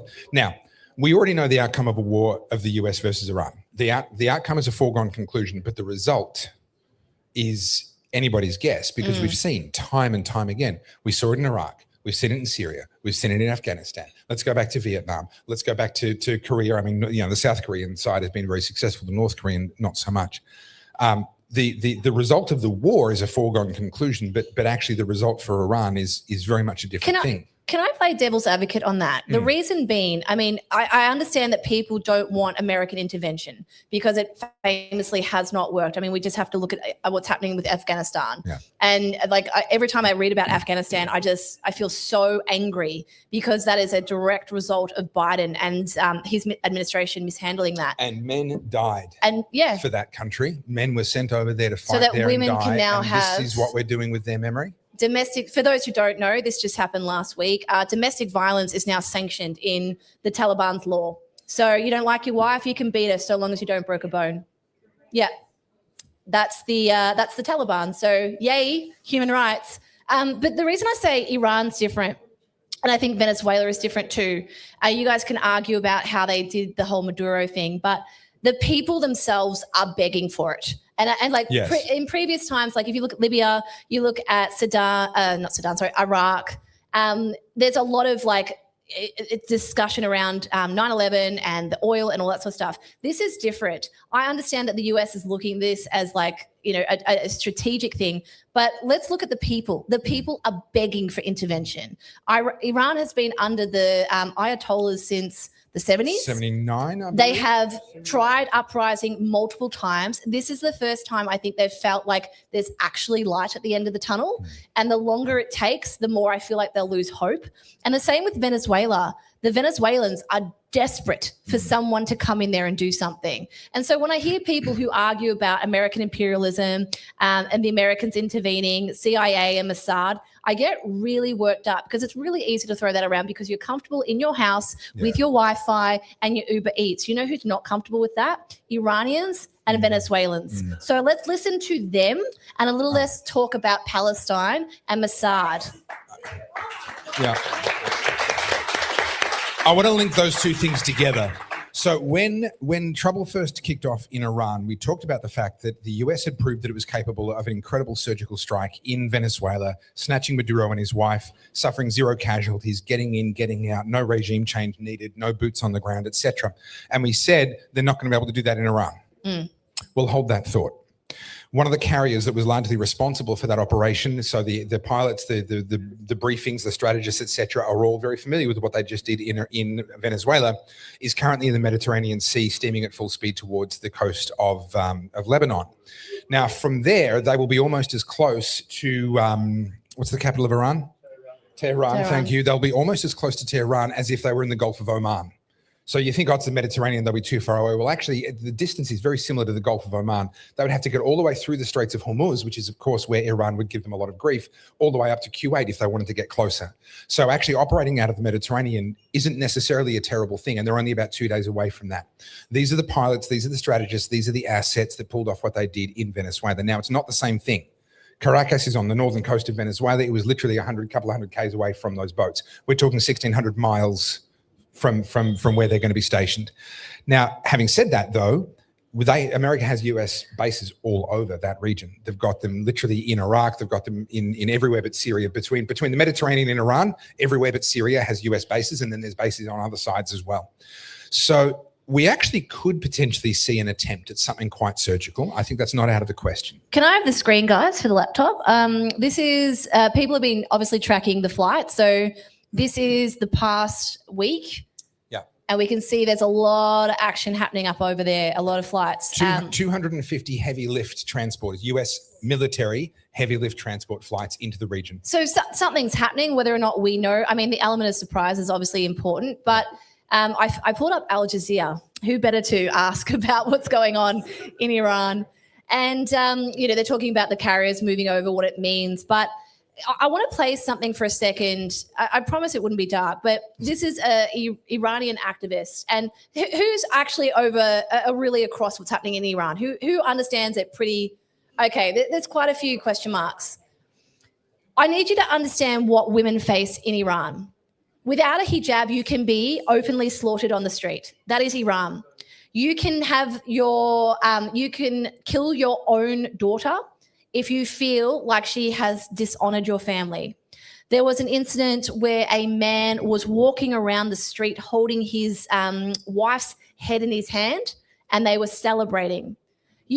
I'm sorry, these people are culturally incompatible with Western values. You can hate me for that. This is so egregious what is happening, and it has been happening for decades, and I don't think people understand what's at stake. This is a level of barbarism towards 1/2 of their population.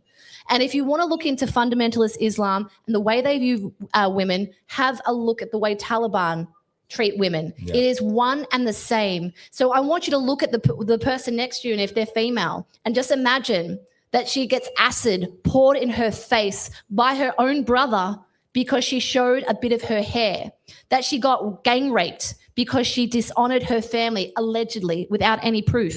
That's life for women in Iran. They can't get education. They can't have access to most things that men do. And so we can make this a sexist issue, but it's not that. It's 1/2 of the population of Iran lives under those conditions. Imagine that here in Australia. 1/2 of this country gets acid thrown in their faces, gets denied education, gets beaten by their spouse. There is no way we would allow this here. And this has been happening for decades in Iran. And we sit here on the comfort of our couches, in our homes, with our air conditioning and our Uber Eats and say, it's not my problem.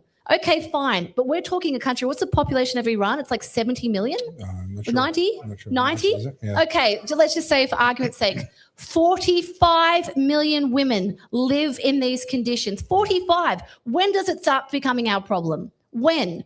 And people say, were you this up in arms about Gaza? Were you talking about this with Palestine? These people are choosing the war. The Iranians did not. The Iranians have been living under dictatorship, and there's an opportunity here for them to work with the West. They want that. They want to denounce the Muslim extremism. And the other thing is too, sorry, before you interrupt, Iran, besides Qatar, are the single biggest sponsors of state-sanctioned terrorism in this world. You cut the head off the snake, what do you think that means for the West? All of a sudden, a lot of that funding behind ISIS, Hamas, Hezbollah dries up. You watch how quickly things change and how quickly we stop hearing about Palestine if we take on Iran.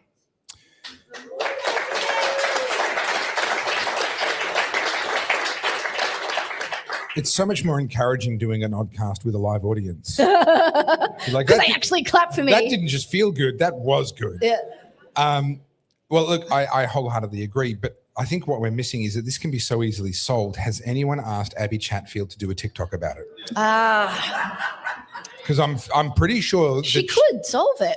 Can I play you this video quickly? Yeah. The other thing is too. So there's a lot about this, and I don't want it to get too dark because I know we're sort of winding up soon. But we've talked about how one of the daughters of the militants from Iran has got residency here in Australia. So they get to come here and not get acid thrown in their faces. But all the people in their own country have to suffer under this. There are people sitting on the UN Council who are active human rights abusers. The UN Human Rights Commission specifically, they're on there. They weigh in to the way women are treated. These are the people who are perpetuating these crimes. So I just want to play you this clip.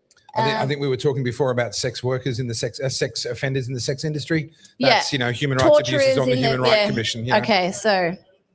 All you Islamophobic, if you treat ISIS the way that deserved to be. The West waited too long. The Secretary General of United Nations sent a congratulation letter to Islamic Republic for the anniversary of this murderous regime. Do they stand with dictators or the victims? The victims are here, these two women. One of them lost her eye because the Revolutionary Guard shot her in her eye. One of them carried a bullet on her arm. The woman who was in charge to oppress women in my country now is in charge to monitor women's rights globally. This is not an insult to Iranian. This is an insult to all of you living in democratic countries.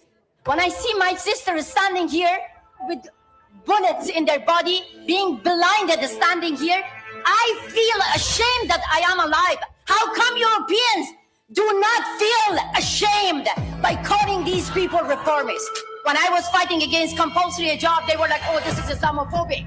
Oh no, we have to respect others' culture. They waited too long until Mahsa he got killed. Suddenly, they realized, oh, this is not their culture. They started to cut their hair to show their solidarity with us. Stop cutting your hair. Cut your ties with our killers. Oh, that last line.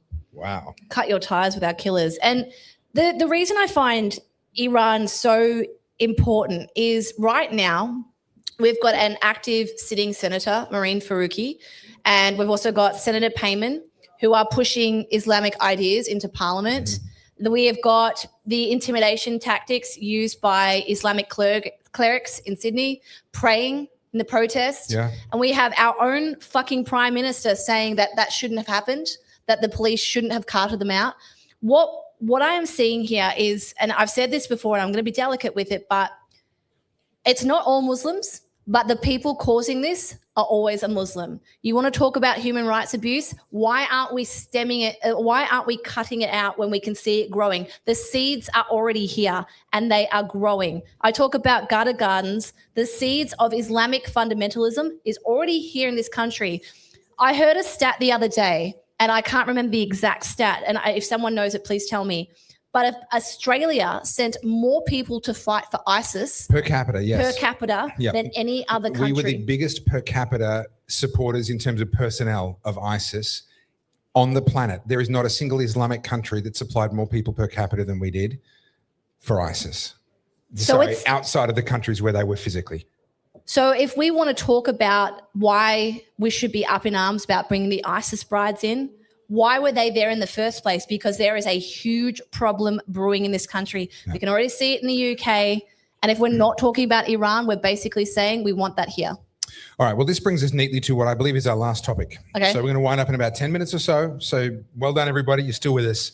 We cannot finish without talking about what's going on with Pauline Hanson. Okay. We've talked about the polls. Quick show of hands. And can we bring in our final special guest of the Oddcast first birthday? No, I'm kidding. Did you guys get excited? No. Quick show of hands right now. If we went to the polls, who would be voting One Nation? Yeah, okay. I'd be voting One Nation number 2 after Libertarians. Okay. Yeah. Okay, so you called this, and to be fair, you were on the money pretty much straight away. That the two major parties would collude to try and get One Nation out. But we think they're going to go one step further. And more, that they're going to try and put her in prison. Who's seen the video I released about a month ago? Yeah. So guys, can I have the laptop screen again? Let me show you.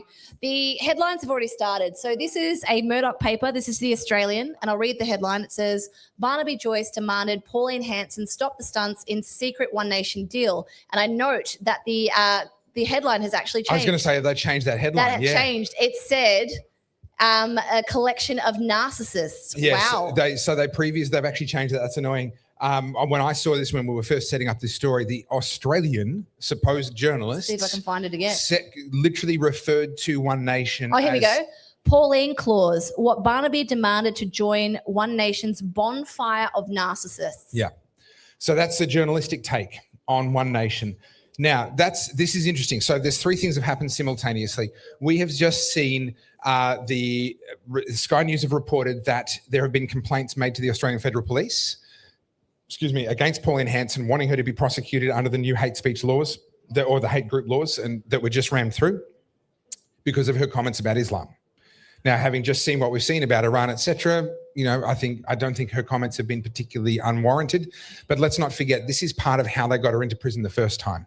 So she was originally endorsed as a Liberal Party candidate up in Queensland. This is back in the 90s. She was originally endorsed. She then wrote a letter expressing concern about the levels of immigration. Now, I've read that letter live on air. It did not get me cancelled, did not get me taken off. It's actually very, very mild. And that got her disendorsed by the Liberal Party. She ran as an independent. She won anyway, really pissed off the Liberal Party.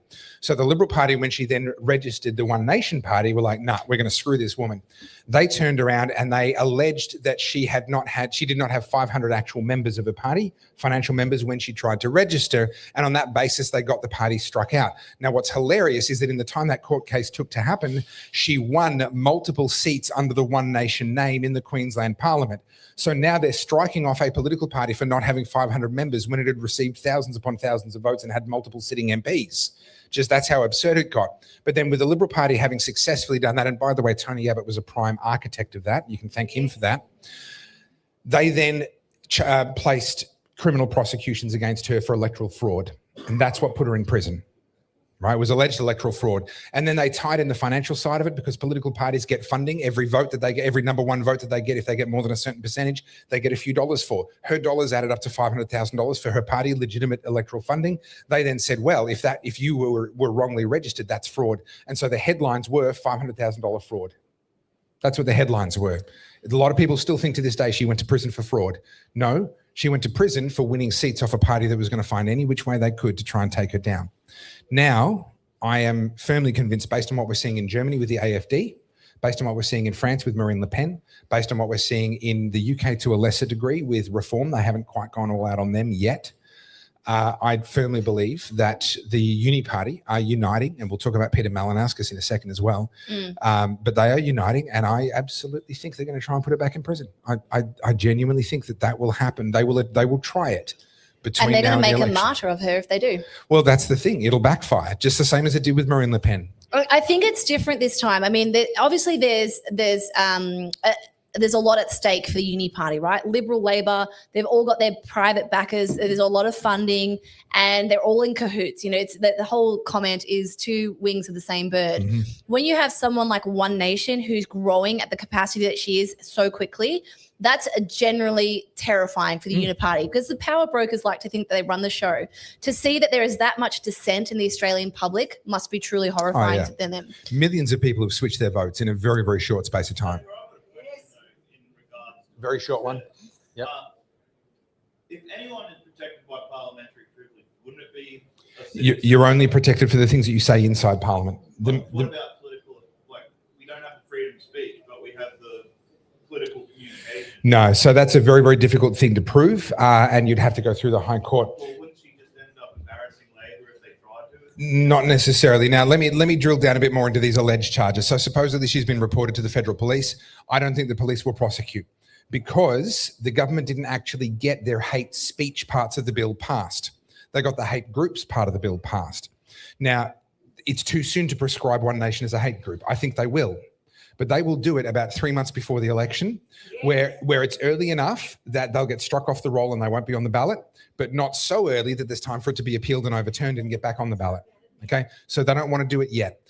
So I don't think that her comments about Islam will get her actually prosecuted. That would turn her into a martyr, and the play is too soon. I think that play will happen in the months immediately before the federal election. I see a really, really big opportunity here for your average Australian who is really fed up with both Liberal and Labor, both state and federally, to get behind One Nation. Now, I am a libertarian and I don't necessarily agree with Pauline Hanson on everything. There's a lot that she says I do agree with, by the way, but I don't sort of put any politician on a pedestal. They're humans at the end of the day. But what I do see is we need to, if you genuinely are that outraged with the government, and we've been sitting here talking about it for forever, I need to see that action. Otherwise it's just talk. A big part of this, we saw this with Daniel Andrews getting re-elected in Victoria. Everyone said that they were sick of it. Everyone said that they had a gutful. Mm-hmm. And yet when it came to Ian Cook's campaign, where it was your one opportunity to get him cast out, I can tell you now, we didn't get the volunteers. Yeah. So you can't say that you had enough and you want change and then not actively be involved. What that looks like for everyone is different, but there needs to be participation. Okay, so here's the sequence of events. We have a South Australian state election coming up, then a Victorian state election at the end of this year, and then there's going to be a federal election probably next year sometime, late next year, something like that. It might be a little bit later than that, but we'll see. And in there somewhere is the Farrer by-election. Farrer happens to be where I live, by the way. And so Susan Ley, having basically knifed her own party in the back one last time, one last selfish act, has triggered a by-election there.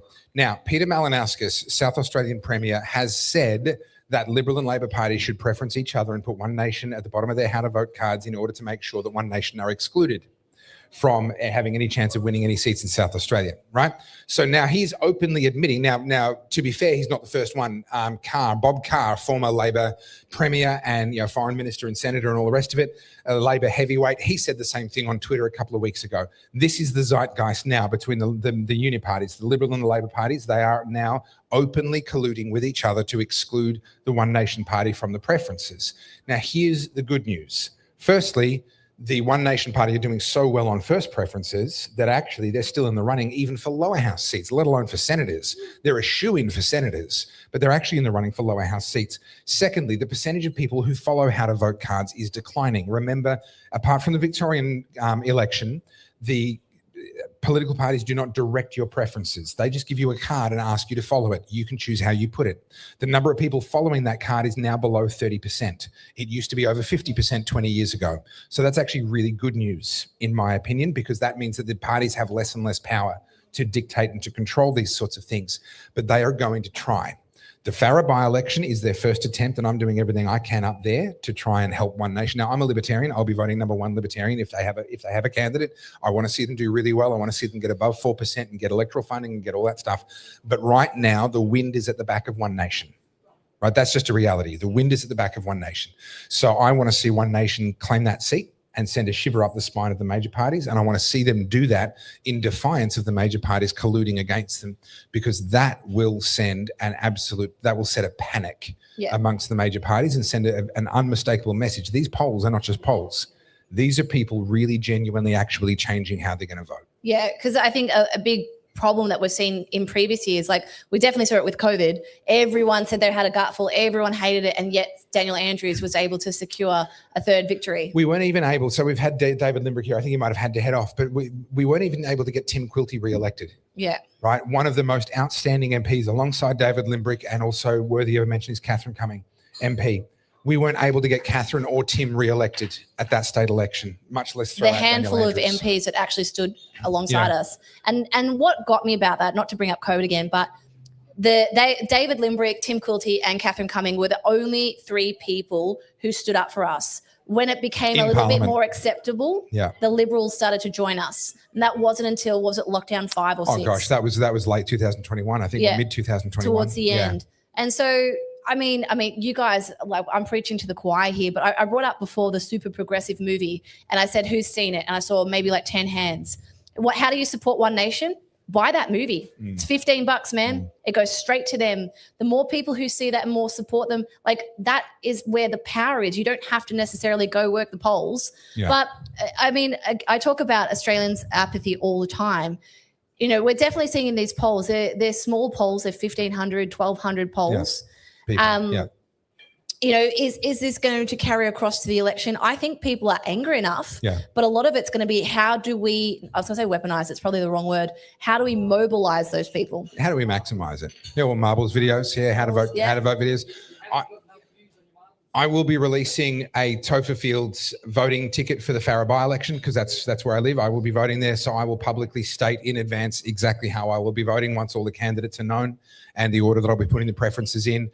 People like Joel Jamal, Turning Point Australia, do how to vote cards Australia-wide. Like, these are the tools. There are people out there trying to give each and every one of us the tools, and then it comes down to people power to get those out there. Let's finish on an optimistic note. Okay. If you had gun to your head right now, how would you? I would not move. If you had to give a prediction on how we're going to go both Vic State, Farah and the next federal is actually not next year, it's a year after. It's usually May. So there is a maximum time, but it can be called at any time. Yeah, okay. Based on where we're at, where do you think it's going to fall right now if we went to the polls today? Okay, if I had to guess, I would say that Farah is too close to call between One Nation, the Nationals, and the Do we know Independent. who the One Nation candidate is? for Not Farah? yet. No, I don't yet. Michelle Millthorpe is a independent. She's endorsed by Climate 200. She's a lefty. She'll gather all the lefty votes. It'll come down to Nationals and One Nation who outpolls the other. So Michelle Millthorpe will be in number one. In the final three, Michelle Millthorpe will be at number one at probably 45% of the vote, 44. Nationals and One Nation will be splitting the remaining votes and preferences between them. It comes down to who's on top. If One Nation is above Nationals, Nationals get eliminated, preferences get distributed, probably we see a One Nation win at that point, or vice versa, probably a Nationals win. However, I wouldn't put it past the Nationals and Liberals to put Michelle Millthorpe, even though she's a hardline lefty, in my opinion, above One Nation on their how to vote cards. So it comes down to what percentage of people follow those cards, because then the Nationals' preferences will flow across to a hardline lefty. So that's too close to call. Sorry? If you figure that out, let me know, because I've been banging that drum for 17 years. Yeah. Do you know, I actually think I have the answer to that. I think I've given it 100 times, but I'm going to just make it really simple. The answer is this. It's conversation. And the problem is we get into arguments on X or Instagram or in the comment sections on Facebook, and we turn people who disagree with us into our enemies. And the truth is most Aussies are on the same page. We just disagree on the packaging. So if you went and asked the average Australian, take the politics out of it, how do you feel about where Australia is right now? Are you happy with things? I'm telling you now, nearly every single one will say, no, I'm not happy. And when you ask them, what are you worried about? They'll say, I don't feel safe. Things cost too much. The politicians are misbehaving, things like that. We all agree. The problem is we don't agree on the packaging, because the left will see it as like we need more government intervention because the government we currently have isn't behaving well enough. And then the people on the other side will say, well, you don't understand. They're all pedophiles and, it's all some corrupt Mossad agent behind the closed doors. None of that helps us. And so I know people get annoyed with me because I won't entertain the conspiracy theories. I'm not saying they're not true. What I'm saying is that discussion actually doesn't help us. You can engage in them as a recreational activity. Go have fun with Alex Jones. It's fine. But when it comes down to your day-to-day, arguing with people in the comments about whether or not Pizzagate is real, that doesn't help us here in Victoria or here us in Australia. Now, lizard people, on the other hand. Yeah, that one I can get behind. No, mine was the moon. I'm convinced we didn't go to the moon. Oh, yes, we did. I'm convinced we didn't. Who reckons we went to the moon? Yes. I disagree with all of you. Nah. Who thinks we didn't go to the moon? Yeah, that's all right. I noticed about half the room did not want to take a side. Everyone's like, I'm not out of myself. Nah. But in all seriousness, you think about what's happened post-COVID, just to paint a picture. We used to be in offices, we used to be around each other, and you didn't necessarily like all your co-workers, but you were forced to have conversations. Oh, what'd you do on the weekend? Oh, yeah, I went to this new restaurant, or I watched this new TV show. For the most part, you kind of got along. You didn't actually really know how everyone in your life voted. Now you do. Oh, who do you vote for? Oh, I can't even be your friend. Can't even entertain a conversation with you. And the reason this matters is I went on that podcast, right, Life Uncut, and I knew that they're soft lefties. They're not progressive lefties. And even though we were sitting there talking about something that personally affects us, for those who don't know, it was about beauty standards and women with AI.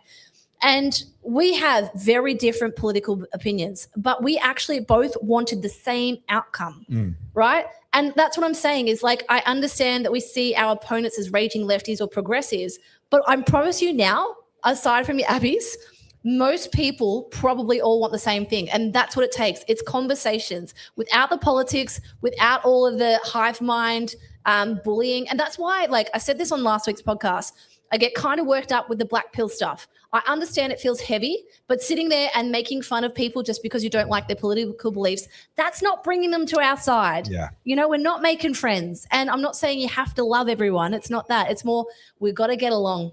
Well, that's the thing I talked about. You can gather a group of people that already agree with you, or you can influence people, but you can rarely do both. I want to finish on your question, South Australian and Victorian elections. South Australian election, I think, is going to be a Labor win. I think it's going to be a strong Labor win. I think it's too late to turn that around. I don't think Cory Bernardi has the cut through to turn that around. I think that's pretty much a done deal. Victoria, I think, is actually likely. Okay, that's a more interesting question. I would have to do more research to have an opinion on that. I don't know. Do we care about South Australia? But Victoria, I think it will actually be a Liberal Party win, because I think there is going to be a significant percentage of people who, once they walk into the booth, they will have said, I'm going to vote for One Nation. And then when they walk into the booth, all of what gets said about, but they don't know how to govern, they don't have any experience, they're the party of protest, they're this, they're that. A lot of people are actually going to revert back to Liberal Party, in my opinion. That's my judgment call that I'm making. I think it'll be a Liberal Party government. The question is, will they need One Nation to be in coalition with them in order to form that government? I think it's going to be a hung parliament in Victoria. I really do. I think, unfortunately, and I know you guys don't want to hear this, there's a lot of hardline lefties that will still vote for Labor, even though they're 100%. unhappy. I would like to see more diversity. What a dirty Whoa. word. I think you're on the wrong podcast here, Carly. I would like to see more people in. So rather than it being all Labor majority or all Liberal majority, I mean, we already kind of have that in the upper house. Well, no, the upper house is more split than the lower. The lower is where we tend to have an absolute majority. Well, no, that's what I mean. So other. we've already kind of got that in Victoria. I mean, we've got some Greens. We've got David in there. Yeah. We've got the Cannabis Party, I think, In is the one. upper house. Yeah, we got a few. So there's a handful of different parties. But, I mean, I don't really like the idea of the Liberals or the Labor Party having majority. I'd like some other people in there. Yeah, so that's where I sort of say I think the Liberals are going to be able to form government, possibly with One Nation guaranteeing supply in the lower house, for those of you that understand the terminology. So effectively a hung lower house, but with One Nation siding with the Liberals to say, yes, we will, when it comes to a vote about who the Premier gets to be, we will agree with you. Can I have a quick show of hands for Victorians? Who's happy with Jess Wilson at the moment? Who's been impressed with her? Yeah. But I noticed that's different to being impressed. The comment was that's better than the alternative. But the Compared hand to didn't go Brad up. Batten, compared to Brad Batten, do you think Jess Wilson's doing a good job, or is she just the same? Okay. Yeah. I will say this, I'm no fan of the Liberal Party, but I do think she understands messaging, and this is one thing I think the Liberal Party. I've talked about this before. We got to finish on this. I know. Last point.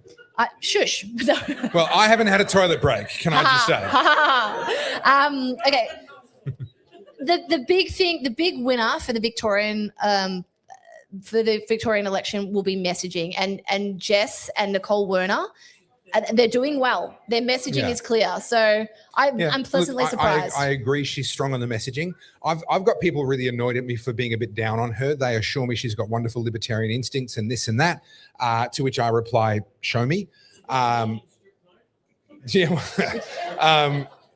so I'm deeply cynical now of the Liberal Party. I've been around for long enough that the boy who cried wolf has cried wolf too many times, or in this case, the boy who cried conservative revival too many times. So I'm deeply cynical now. But hey, she may prove to be better than what I thought she was going to be. You know what? I thought of where I was going to do it, and I never did it. You never did it. I had it in my head, and then the conversation went a different direction. I never did it. Well, guys, I think that's it. Did we give it a good little roller coaster? And Thank you for coming. Thank you for coming. I mean, I could keep talking. Now, guys, G always complains that we don't grift hard enough. That we don't grift hard enough. Oh, okay. So we're locking the doors. No one is going home until every item is sold, okay? That's just how things are going to be. If necessary, we'll set the... No, we won't. So, guys, we have the merch out the back. For those of you that are watching online, head over to topherfield.com, head to the shop. You find everything there. If you find that what we talk about is enlightening and you understand the world a little bit better than what you did before we started, then check out my Getting Your Head in the Game Masterclass. That's available at my website. This is coming back from 2024. Without a question, the worst year of my life. By considerable, worse than anything that happened to me during COVID. It was a horror show. And I had to do a lot of work on myself. And I did that work. I turned that work into the 2024 Getting Your Head in the Game Masterclass. I ran that for 50 people only. The feedback was phenomenal. Really, really phenomenal. There's actually a few people in this room who did that. And so I'm bringing it back for 2026. People were asking me, will I bring it back? And yes, I am. So head to topherfield.com, go to the shop. You'll find the Getting Your Head in the Game masterclass. It starts next month, 8 monthly sessions until October of this year. And it will help you to, like me, turn things around. 2025 became the best year of my life by some margin. And 2026 has been good, except that I have to see far too much of her. But with that one exception, so guys, if you want 2000, just because life is tough, it doesn't mean it has to be tough for you. All right, and that's what I learned in 2024. I was doing things that was making my life an awful lot harder than it needed to be. And when I started to fix those things, and I'm not pretending I'm perfect, but I started to fix those things, and boy, did I see results. I think you've seen results in my work from last year, right? You've seen the growth, you've seen the output, you've seen the clarity and the focus. That's what I did in 2024, going through the lowest point of my life. And that's what I share in the masterclass. I don't have anything to grift other than I did have a question for the audience. Okay. So a big part of what we do at the Oddcast is conversations that are a bit messy about politics and culture. And we obviously want to grow the Oddcast because the more people having these kind of conversations that aren't just echo chambers, the healthier it is for everyone. Imagine the tennis centre with 20,000 people. You know? Don't do that to me. For the second birthday, Imagine right? the You got 12 branding. months. You got 12 months, everybody. Yeah. Imagine the branding. Madison Square Garden. Oh, just Carl's. Yeah. She'll rename it to the Carl's Show. I hope so. The Carl's Cast. What do you reckon, guys? The Carl's Cast? So we had an idea, and I wanted to test it with you guys because obviously you guys follow us, you watch the live stream. We understand that the Wednesday show is a 3-hour episode, and not everyone listens to a podcast from start to finish, and you probably listen to it in stops and starts. But we had an idea because we want the content to be more shareable and to upload more to YouTube, because the more we upload, the more the algorithm will reward us. We had an idea of splitting the Wednesday show up into 3 parts or 2 parts. So on Wednesday night, you'd still get it still goes live and does the premiere, but it would be like a 90-minute show, and there would be an hour show on the Thursday and potentially another show. So you get the Oddcast a little bit more often, just not as long. Would that interrupt the flow? Do you like the 3-hour episode? Have it? Let's do a show of hands. I think this needs to happen in conversation because I want to drill it down because she's using we. I am the brand manager. It's the royal we.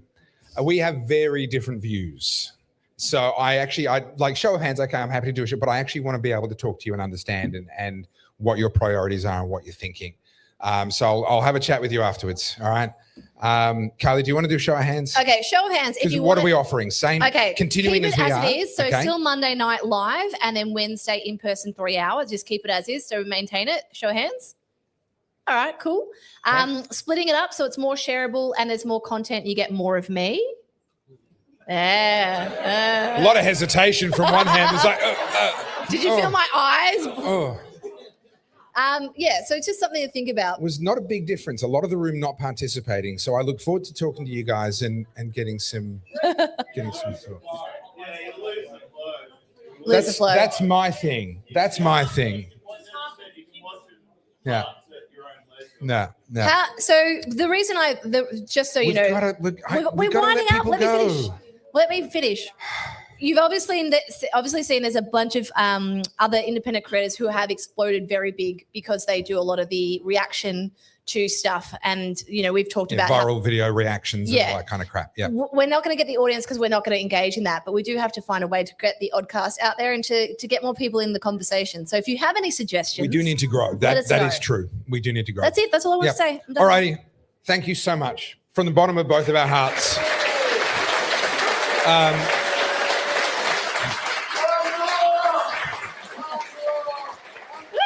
Ovation. What an absolute privilege and joy it is for us to be able to be here and spend this time with you. One of the reasons I want to wrap up is because we've got an hour and a half or an hour or so where I actually can talk to you guys and actually hang out with you guys. And then, of course, the place stays open. It's just this bar will close at 5 o'clock. So we've got this room till then. Stick around. I'll see you over near the merch somewhere. If you want me to sign books and whatever, I'll be over there. Thank you so much from the bottom of my heart. Time to end the stream. Thank you, everybody. Bye. And I really hope the stream has ended now. I hope the stream has ended. All right.